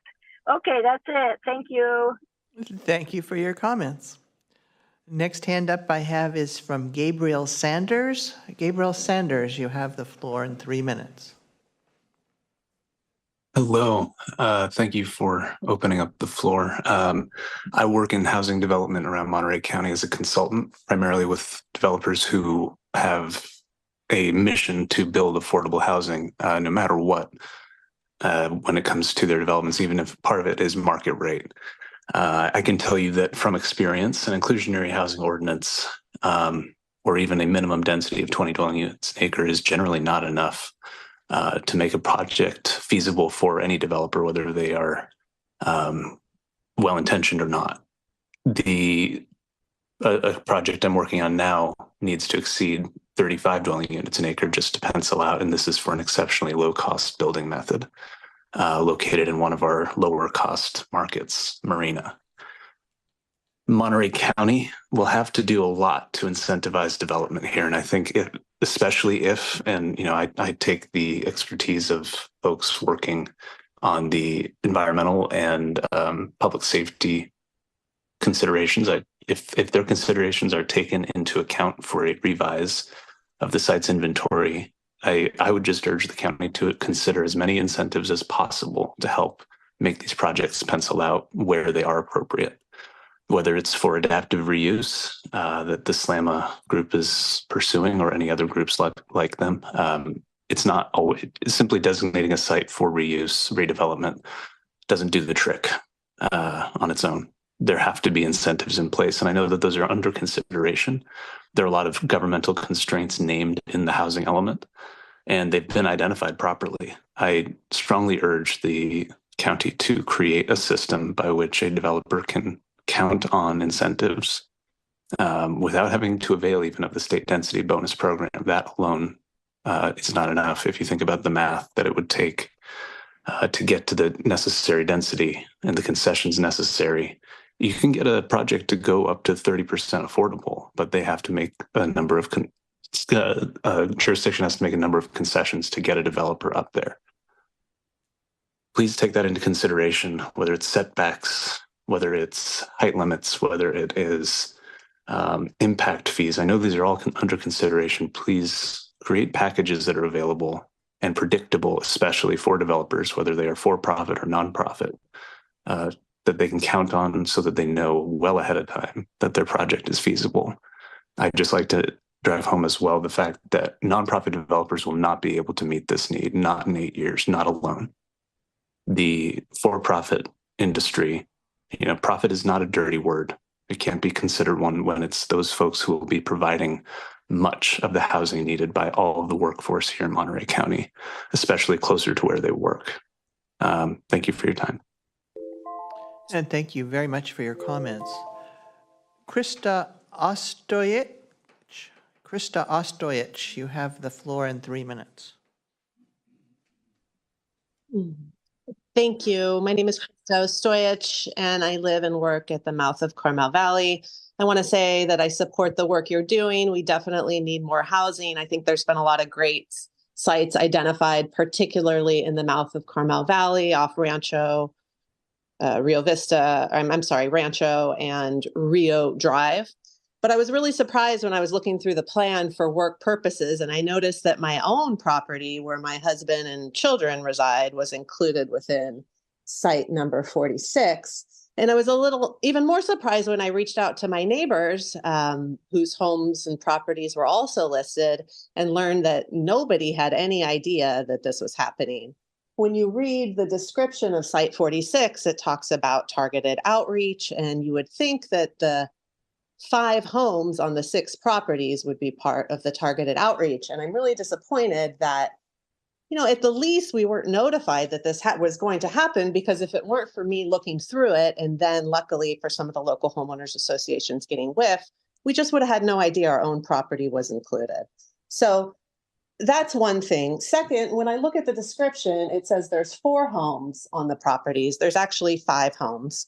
And earlier in the presentation, I believe it was Ms. Beretti was talking about the qualifications for choosing certain sites. And she said that sometimes developed sites were chosen, but they were developed sites that were more likely to be redeveloped. And I was just really surprised to see that our 5 homes were included within those, because most of these homes have recently turned over and changed hands. There's young families in 3 of the 5 of them.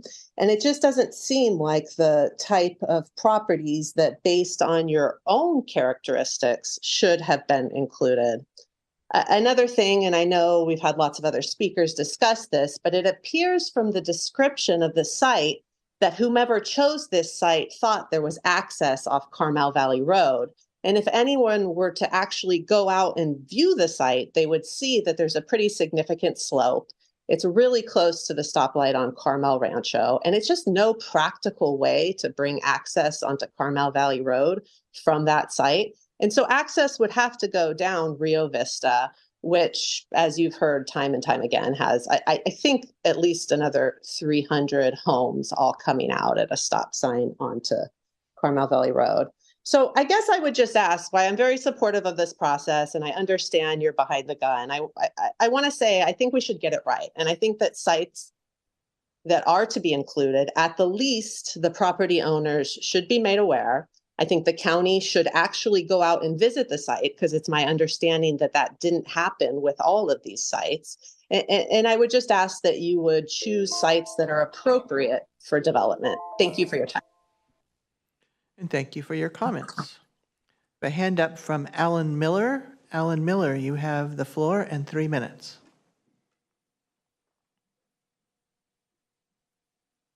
My name's Alan Miller. I live in Carmel Views, and I've been working on fire abatement for our community for the last 10 years. We're one of the 320 plus families that have only one way in and one way out to get down to Carmel Valley Road. But I'm more concerned about the property that's to our east. It's owned by the Mormon Church. It's your area 48 and 49. And my understanding is that you want to put in something like 1,200 housing units in that property. That's going to create an even more dangerous situation than the one we have here in Carmel Views. Are those people only going to have one way in and one way out? And if so, it's going to be a disaster. I would urge you to take 48 and 49 off your list. It's just too dangerous from a fire perspective. When I moved here 30 years ago, nobody talked about fire, and it just wasn't a concern. Now it is so serious a concern that all of our neighbors around here are losing their insurance.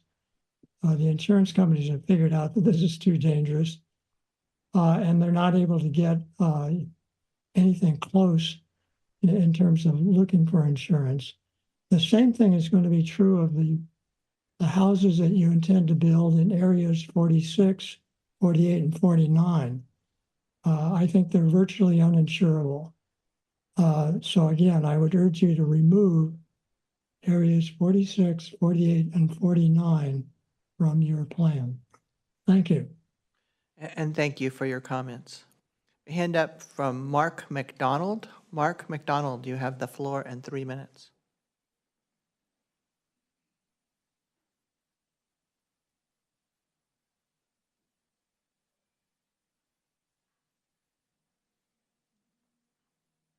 You having trouble getting that mute off?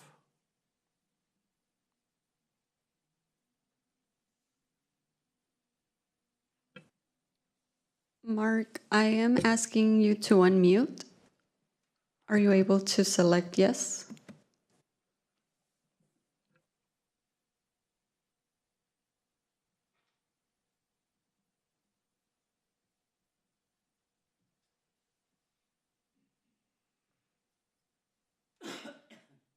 Or if you're joining through a phone, you could press *6.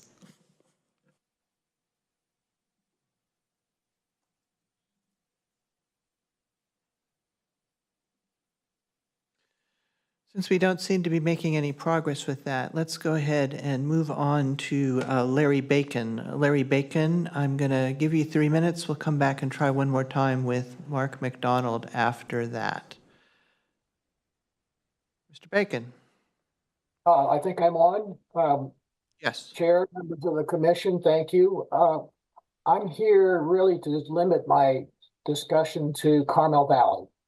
I'm a member of the Carmel Valley Association. I work with it on land use issues.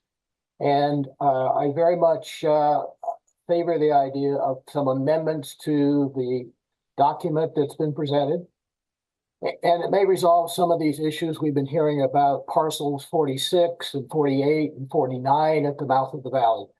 What's astounding is that it's proposed to add 2,536 units to the stock in Carmel Valley in order to expedite this housing plan.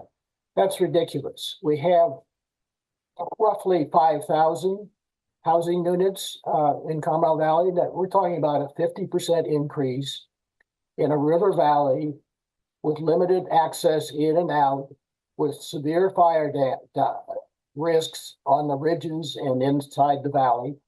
And it just doesn't make any sense. So how do we get out of the box? We've had serious discussions with the planning group in the county. There are clearly, if you look at the pipeline, and the big pipelines are September Ranch and Carmel Rancho project, but they're unbuilt facilities at Tehama, at the preserve. We have unbuilt lots of record in Carmel Valley. We're not going to have any problem creating market rate housing.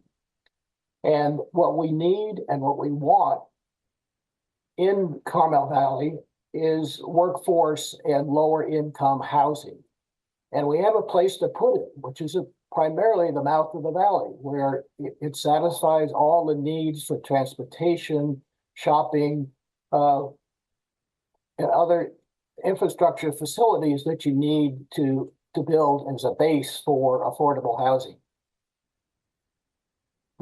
It's doable. Let's eliminate this excess of 2,500 units, get back down to the 800 unit level, recognize that we already have in the pipeline the market rate, and let's focus at the mouth of the valley and maybe in mid-valley to a small extent on placing affordable housing and getting it done. We want it. We want our workforce to be with us, get off the highways from Salinas and other locations where they need to commute into the valley, and join the community in the area of the master plan and respect basically have the planning group respect the limitations of the Carmel Valley Master Plan. Thank you very much. Thank you for your comments, Mr. Bacon. We're going to try again with Mark McDonald. Mark McDonald, the clerk is going to send you a request to unmute, and we hopefully will be able to hear you this time. Mr. McDonald, there's also instructions on screen right now if you are having trouble unmuting.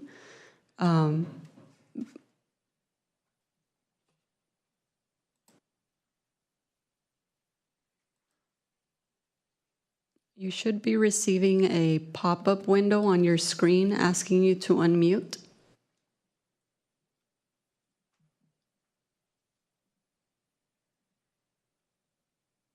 Okay, unfortunately, we're not making any progress there. I'm going to go along to our last hand up, which is Marianne Gwain, and then after that, we'll discuss next steps.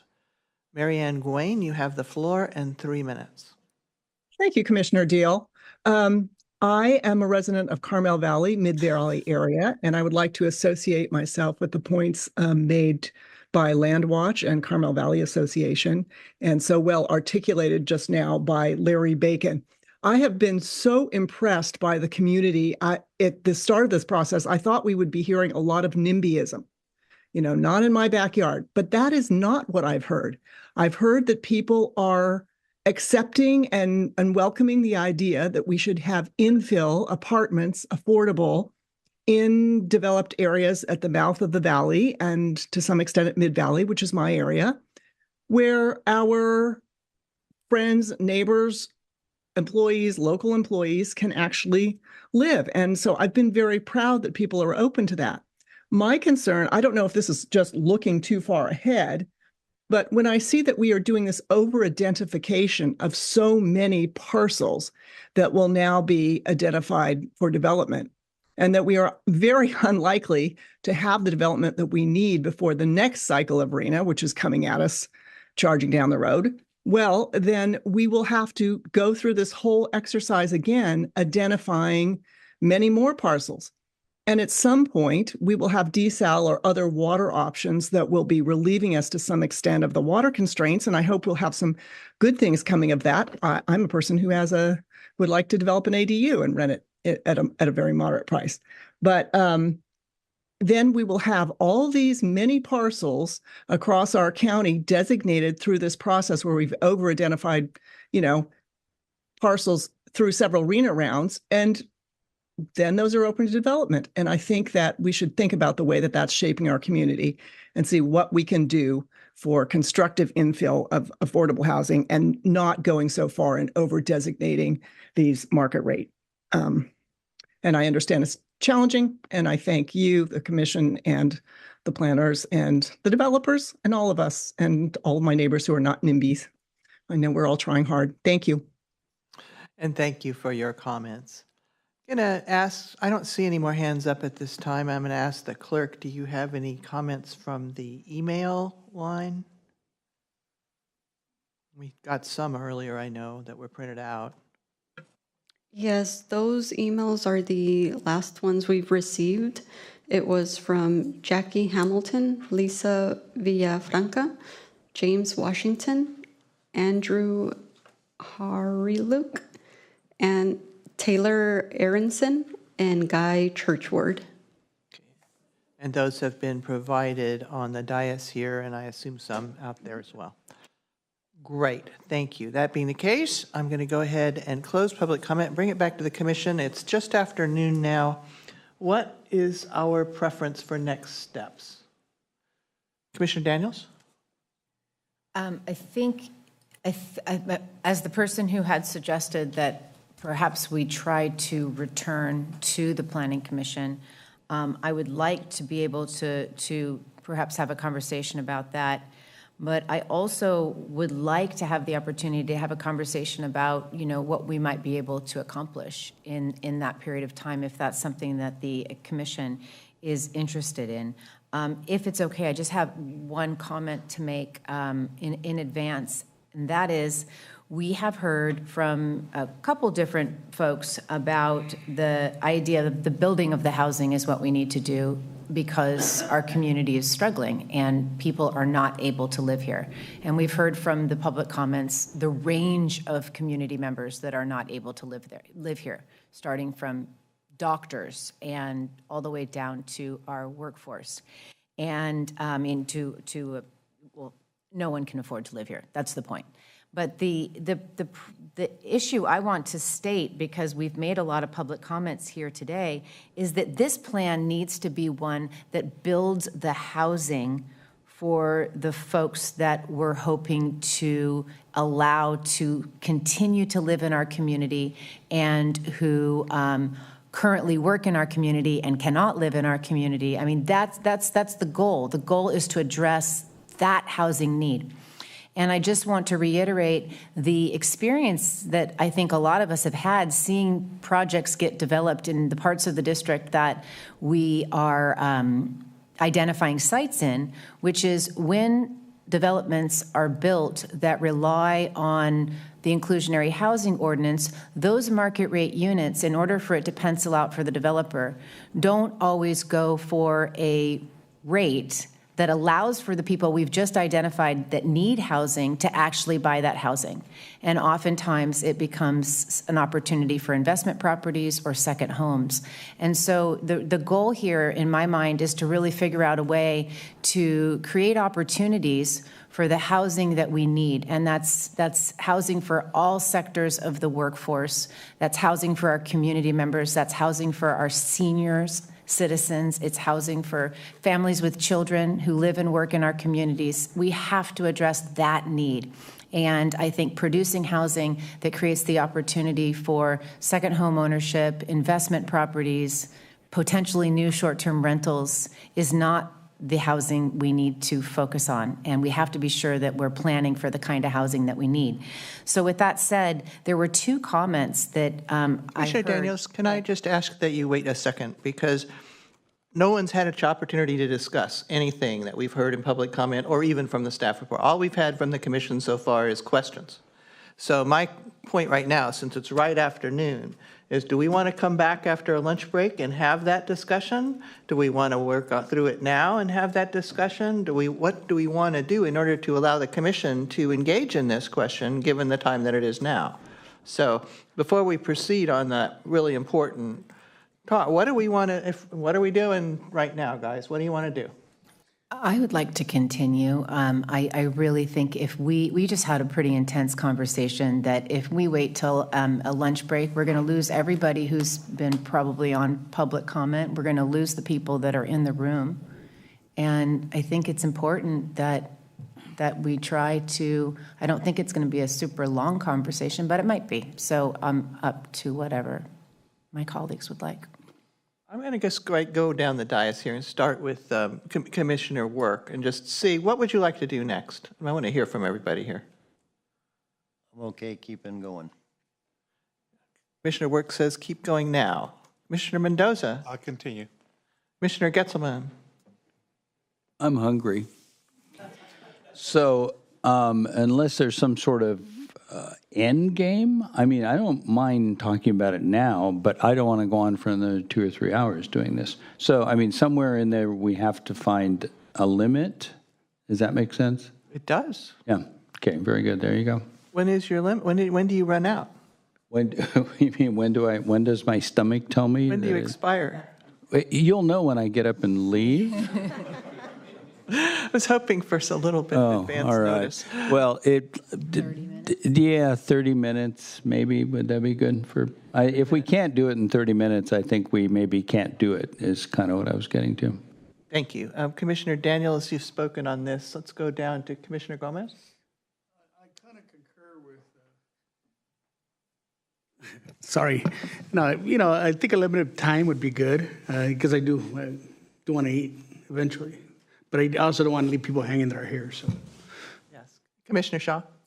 I'm down with continuing for a little bit. Commissioner Gonzalez.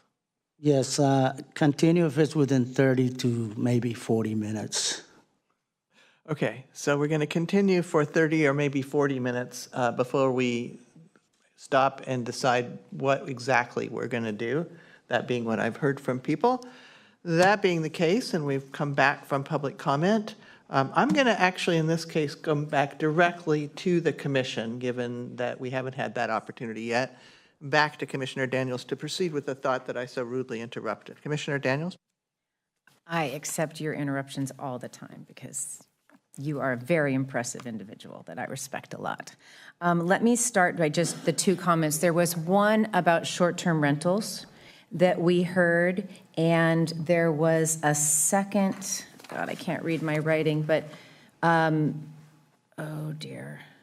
Oh, there was one about short-term rentals, and then there was one about looking at incentives programs as a program and what kind of concessions the county was willing to make. And I think when we come back, and if we choose to come back, some of that might be in the plan, but the plan was really hard to get through. The plan was thick, and I think it might even have some extraneous information that's not necessary in there.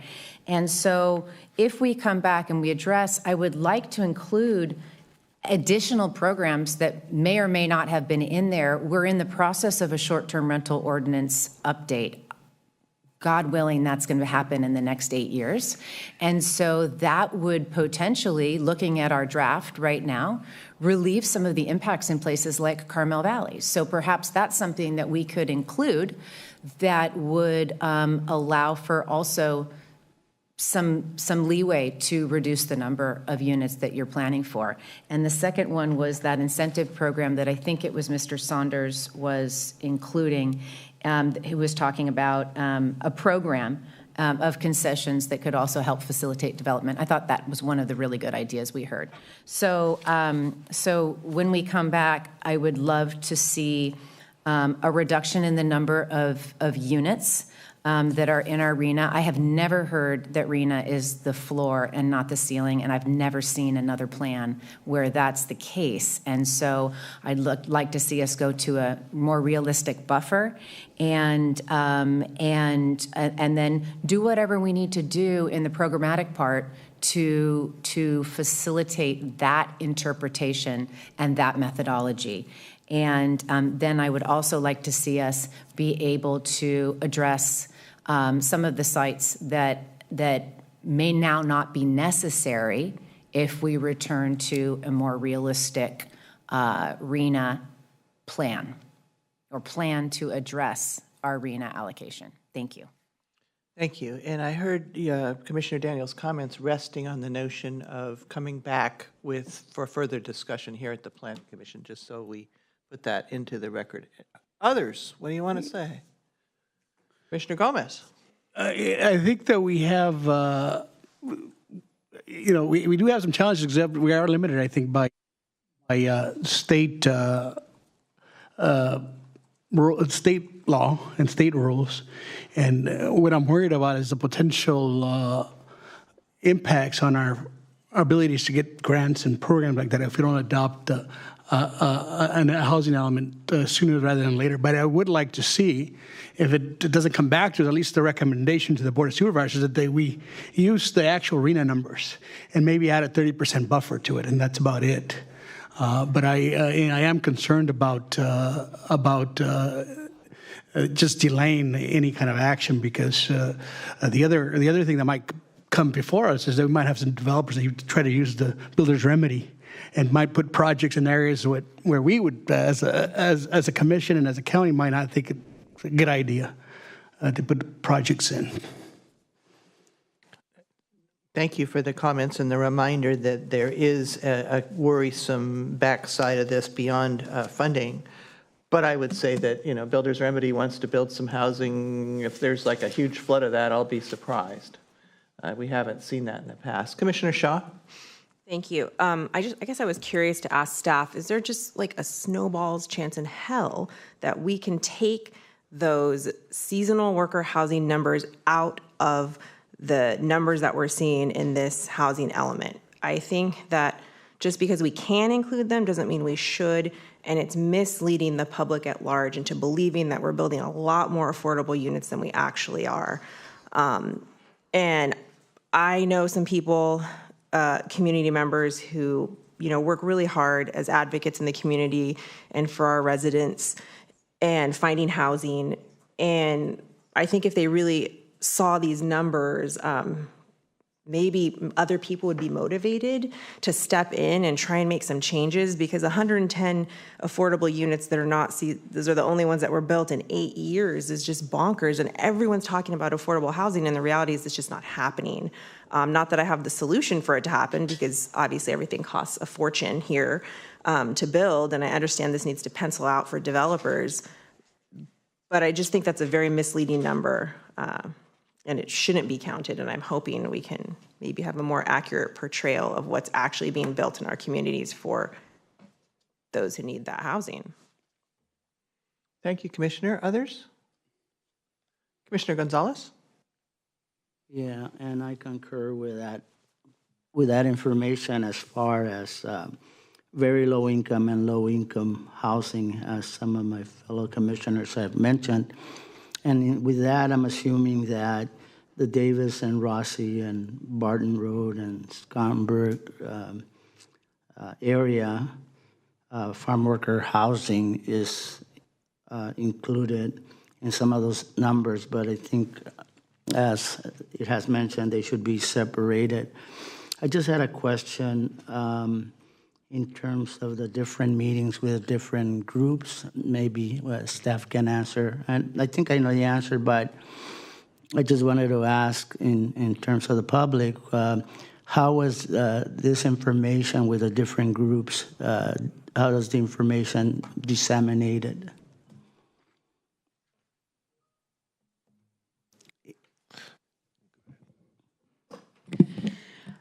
So there have been different ways. So we've done as much targeted emailing. We've done notices in public papers. We've tried to work through the counties. We've worked with the county's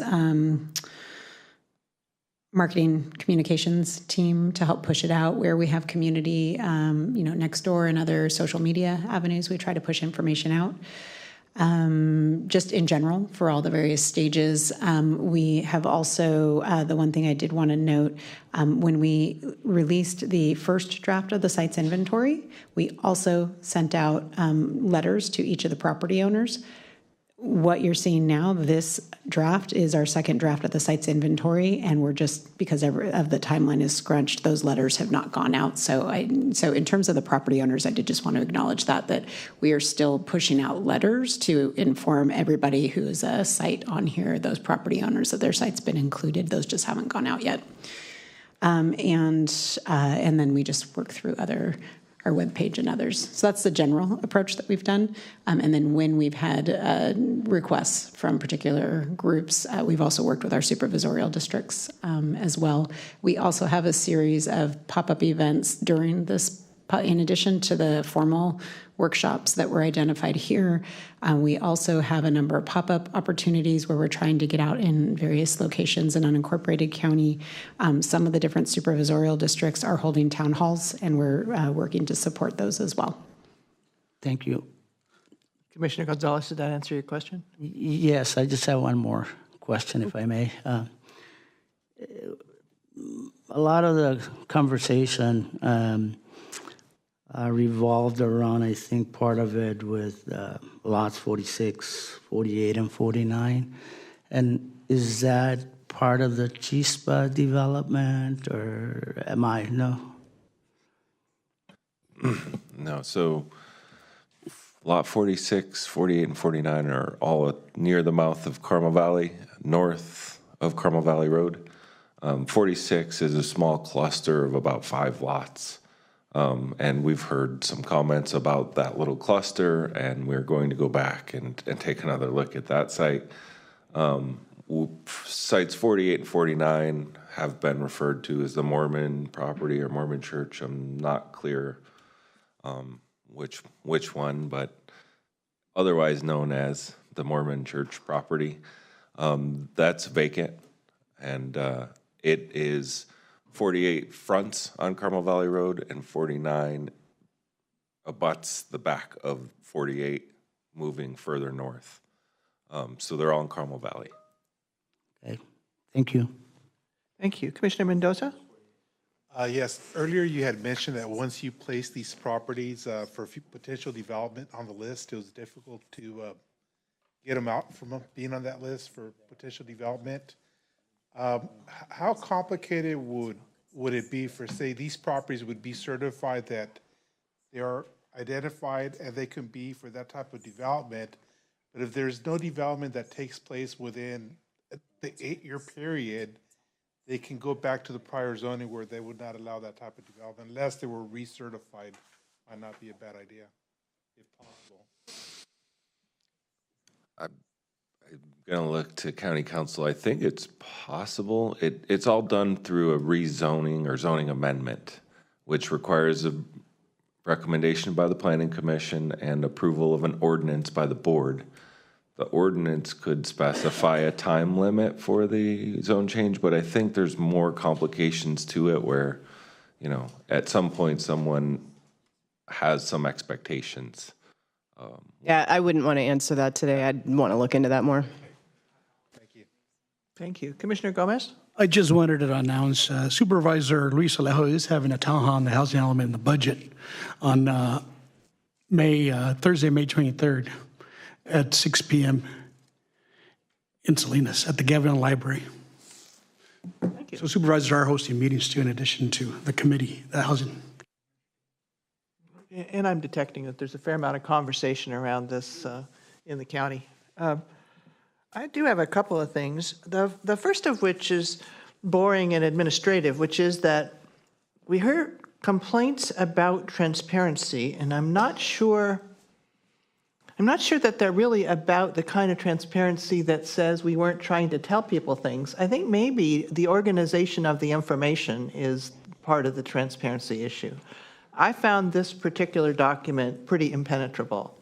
I'm thinking that one of the changes that would be really helpful is to look at the specific document that we're faced with and take it down to its bare bones, provide a serious executive summary that says precisely what we propose to do in the course of about 2 or 3 pages at the beginning, and then take everything that isn't part of our narrative of what we plan to do and put it into some kind of appendix or something where people can look up the more detailed information. We can show the work that everybody's done, but it doesn't break the sense of narrative explaining about what we're trying to accomplish.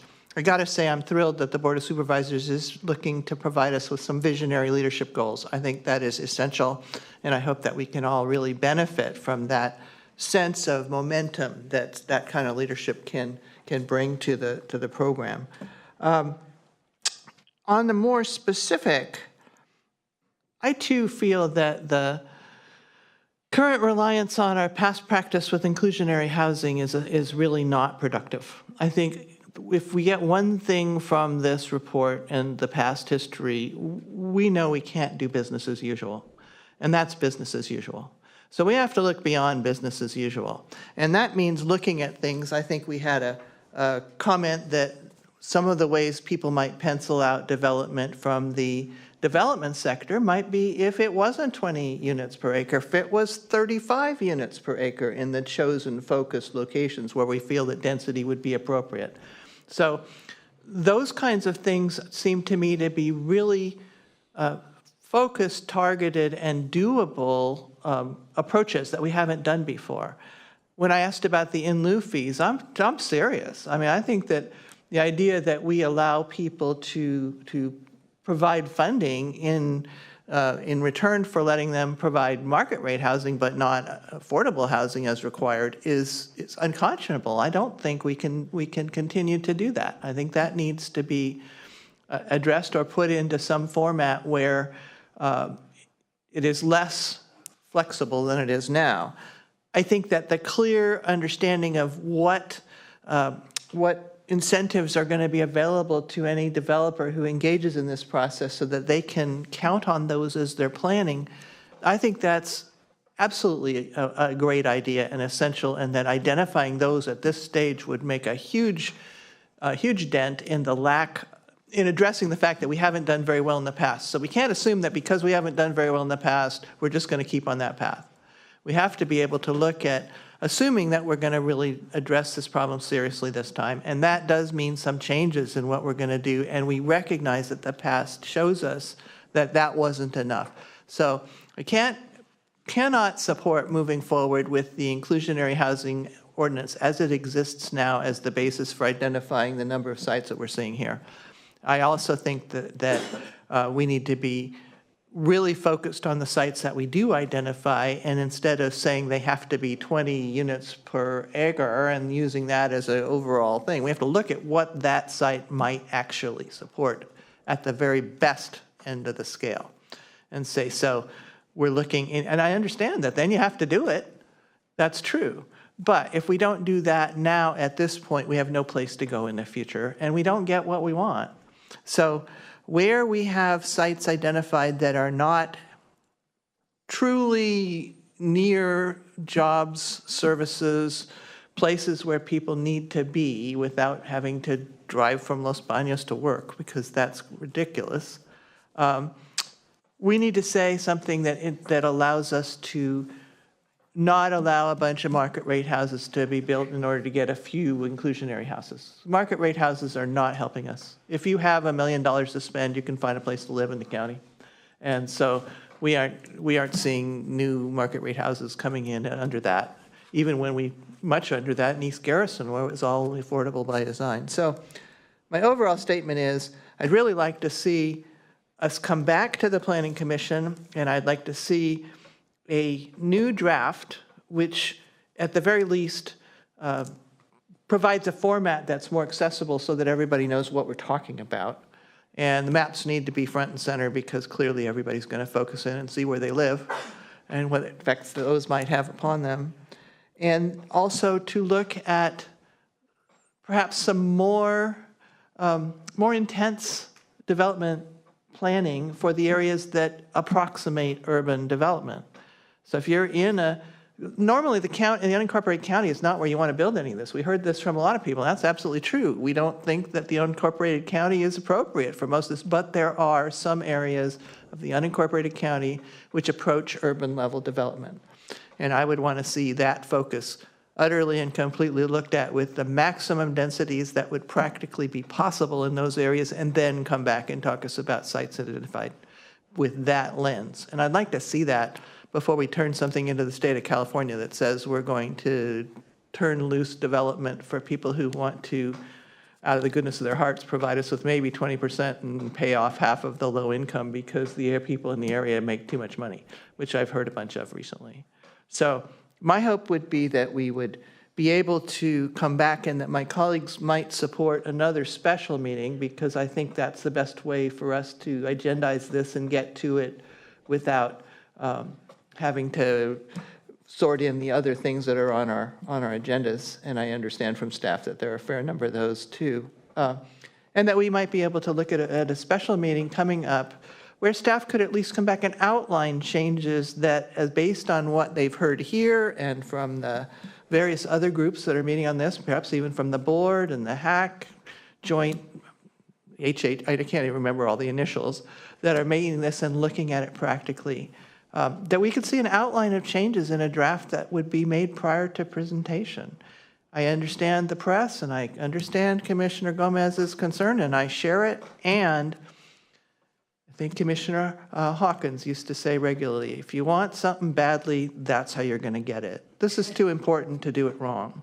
We could get ourselves into way more trouble than we can by taking our lumps, doing it properly, and getting it in as soon as we practically can. And I don't point any fingers at anybody for us being late. I think that we are, and we just have to recognize that situation and do our very best. And I'm proposing that if my colleagues would agree to it, that we schedule another special meeting in the near future to be able to continue this discussion when staff can come back with some thoughts about the issues that we have heard and others have said, and what changes you might recommend based on those. That sound like anything you could do, Mr. Spencer? Yes, I do want to say that we have a board item scheduled on June 4th, and ultimately the board direction is the direction we will take, but we are happy to come back in either capacity, whether it's to come back to have more discussion about what should be in the next round of revisions after HCD reviews it, or if it's before we submit. That's really a discussion I think that we'll take direction from the board on, but we're happy to reschedule to come back to the Planning Commission either way. Could we, if we chose to do so as a group, could we recommend to the board that we take a little more time and that we go through this process prior to their meeting if we chose to do that? I'm looking around, seeing some nods, just to go on record and say that we believe there is more work that we can do in fairly expeditious time to help with that. Not to say that they shouldn't have a workshop and provide us with whatever input that they have or direction, or all of us a better understanding of what they're after, but that we ask them that not be the final decision about the draft, if at all possible. Commissioner Daniels? Thank you. So we do have two Planning Commission, I mean, I recognize asking you to do this by next Wednesday is not realistic, but we do have another meeting of the Planning Commission on the 29th prior to the 4th. Okay. Is there anything but the short-term rental ordinance on that day? So the one thing I'd like to say, so for the 29th, our notices have already gone out for the 29th for items that are scheduled, and that agenda is full, and it does include an afternoon consideration of the vacation rental ordinances. I have another idea through the chair. If we were to have our special meeting on the 5th, then it might be possible when you present to the Board of Supervisors on the 4th that we've completed some of this work and you can share both versions with them. Just a thought. Or, either way, I mean, that's a possibility. And then the direction from the Planning Commission and the public, because I also want to say to the public that we are engaged now, right? Maybe it's not when folks wanted to be engaged, but this was a very public process and an opportunity to engage with the actual plan. So perhaps there's a way to achieve both. And I would just like to add on to that to say that transparency means showing your work. That doesn't mean coming up with something that's polished and ready to go in front of you the first time you see it. It means showing your work, which means that what you get may not be the end product. And by coming forward with something that isn't fully fleshed out, that's actually in service of transparency. That's because we're working on it together instead of putting ourselves in the posture of reviewing and critiquing something that's already done. So where the public comes forward with suggestions, those are gold, and we really do hope that we can incorporate them wherever possible. That's what we're looking for. So it's not a problem that something isn't right when we see it. It's actually, it's a feature, not a bug. But I guess I want to go back and look to my fellow commissioners to say, is there consensus or reasonable consensus that we could continue this to a date certain or hold another special meeting or whatever it is council tells us we have to do to make that real in the near future? Would we be willing to do that? And I see nods on this end. Do I see anybody who says otherwise? I do not see anybody who disagrees with that.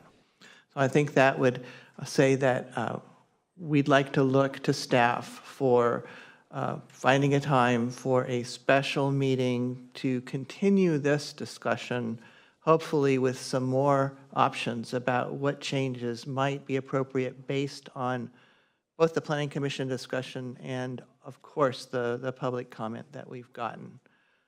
Does that sum up what I'm hearing adequately? And staff, I don't know whether you want to talk through some options from your end right now for such a special meeting, or if you'd like to do that offline.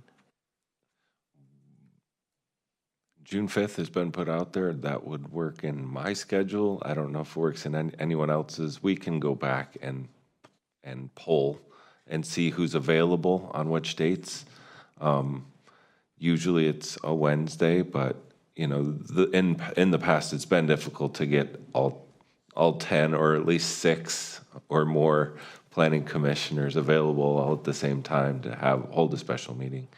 So it's helpful if we can work it out. If not, we're happy to go back and do the polling and find the appropriate. And Council, did you want to speak I just about was special going to meetings ask versus staff, it sounds like certain things, the commission's asking for certain major items to be amended. I mean, is it reasonable to expect that you'll be able to amend the document and be back on the 5th? It's not very long. We will not be back with an amended document. I think what the desire was to identify some ideas, things that we might change within the draft we have, and provide some more information and continue the discussion. If I'm wrong about that, we may need more time. Well, I think that we have to do the discussion now so that we see what we want. I think that's the bottom line is I don't expect staff to show up on theoretically June 5th with a whole redraft. But I would like to see staff come forward with a list of things that they would suggest might be considered as a redraft. You know, what are these things and when might we be able to implement them in order to move forward? Commissioner Gomez, you're leaning forward. I just wanted to say, I don't know if it'd be challenging to reduce the numbers like we suggested, going back to the actual arena numbers and adding a 30% buffer for those different categories, within those different categories. That's the only thing I would add, because it's a net reduction. It shouldn't be too difficult, but you know, obviously it is a process. I understand that. Right. So I think one of the things to look at would be what would sites look like? What would be the options if that were what we did? Is there anything else that we want to be sure that we highlight for staff coming forward? I talked about density maximums. I know Commissioner Shaw, and then Commissioner Getzman after. Yeah, thank you. I guess it's kind of the same thing you were talking about, and just really consider pushing that density into unincorporated areas that don't have the infrastructure to support that growth. They don't have sheriffs, they don't have the roads, the sewage, the water, whatever that capacity is, and really focusing on what some of the commenters said, including Landwatch, on that infill development around urban areas like the other commissioners have mentioned. I would really love to see that be a focus, creating kind of that mixed use and true infill. So maybe it's not, 100 units on 10 acres or something that we're seeing on some of these sites. Maybe it's 6 or 7 or 8 units on a small mixed use development in the heart of an urban area. That's would be my hope. Thank you. Commissioner Getzman? Yes, thank you, Chairman. Yeah, and I would like to see something along the lines of the suggestion from one of the business partners that, I don't know that it's even possible, and I think that's what we need to look to you guys for, is the packaging of, give these developers some sort of a package so that they know what they're getting when they go into these projects. I put myself in their position, and I don't know why you would even attempt to do something if you didn't know what the parameters were for your building or for your construction project. So that, I think that's important. I'd like to see that included. Alternatives on that area.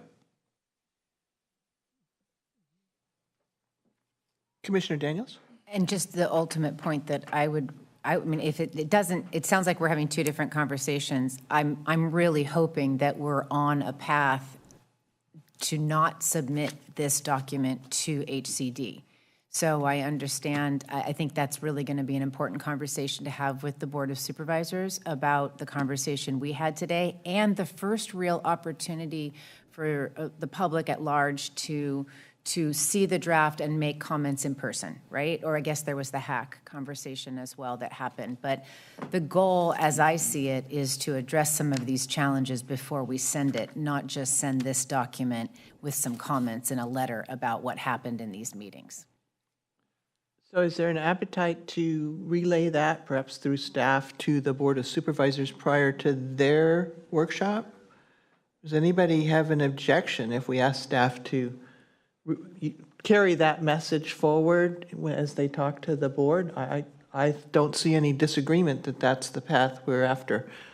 Does anybody disagree? Raise your hand now. Okay. So that's a consensus from the Planning Commission, and we'd like to ask the board to hold off. let us get through this, give us a little more time to do these things and look at the changes that are coming about through this inclusive public process. All right. That being the case, and the staff having suggested that they'll start looking at June 5th, that being about the earliest opportunity that we see before us, is there anybody here who knows that they won't be available on June 5th? I want to just check while we have everybody who's here on. I looked and it looked like I could make that available. Commissioner Getzelman. Thank you very much. I appreciate that. There was a weariness in your voice, though, that concerns me a little. Yeah, I would just say that as long as we do it in the mornings like we did this morning, yeah, that would be fine. Great.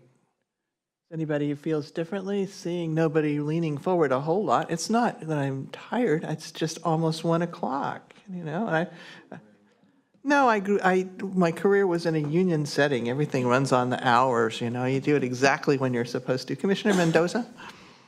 Yes, we were talking about concentration on the size of the lot for, say, 20 units per acre. Maybe if we changed the height restrictions on some of these properties, you'd be able to fit more units than just your 20. So that might be a possibility to have more units in this area for sale. Thank you. That's kind of where I was going too, is if you're going to rezone it, you might as well rezone it to allow what you need it to do. Yeah. Yeah, and you could see that the impact that would have on the number of sites that would need to be developed, just like that. All right? Staff, is there anything else you would like to hear from the commission before we wrap this up for the day? Nothing. We haven't. Oh, Melanie. I think Ms. Beretti had her hand up there. I just want clarity if we are continuing this item to the date certain of June 5th. I heard that should work, and I think it would be helpful if that's the case that we do a date certain continuance. Can you do a date certain for a special meeting I don't understand. Council will have to weigh in on this. You're the parliamentarian. You may want to notice it again anyway, so that you can ensure optimal public participation. Yeah, we would renotice anyway, but I think it just helps to be official that the date's decided before we close, so that anyone who's listening in the record reflects that that's the date. Commissioner Shaw? Thank you. Are we going to get, so this draft is going to remain unchanged, correct? And we'll get like a separate document. In other words, we should keep it? Yeah, that's what I'm wondering. And could I get one? Because that was my bad. I should have just gotten one. I saw his binder and I decided I wanted one too. All right, so that's clear. Any other questions that you had for the commission? Anybody else? All right, we're gonna put this item to bed for the day, and I don't think we have anything else on our agenda except this. If there's any other business that needs to come before the commission, seeing nobody, I'm going to go ahead and adjourn this hearing at 12:48 p.m. Thank you, everybody.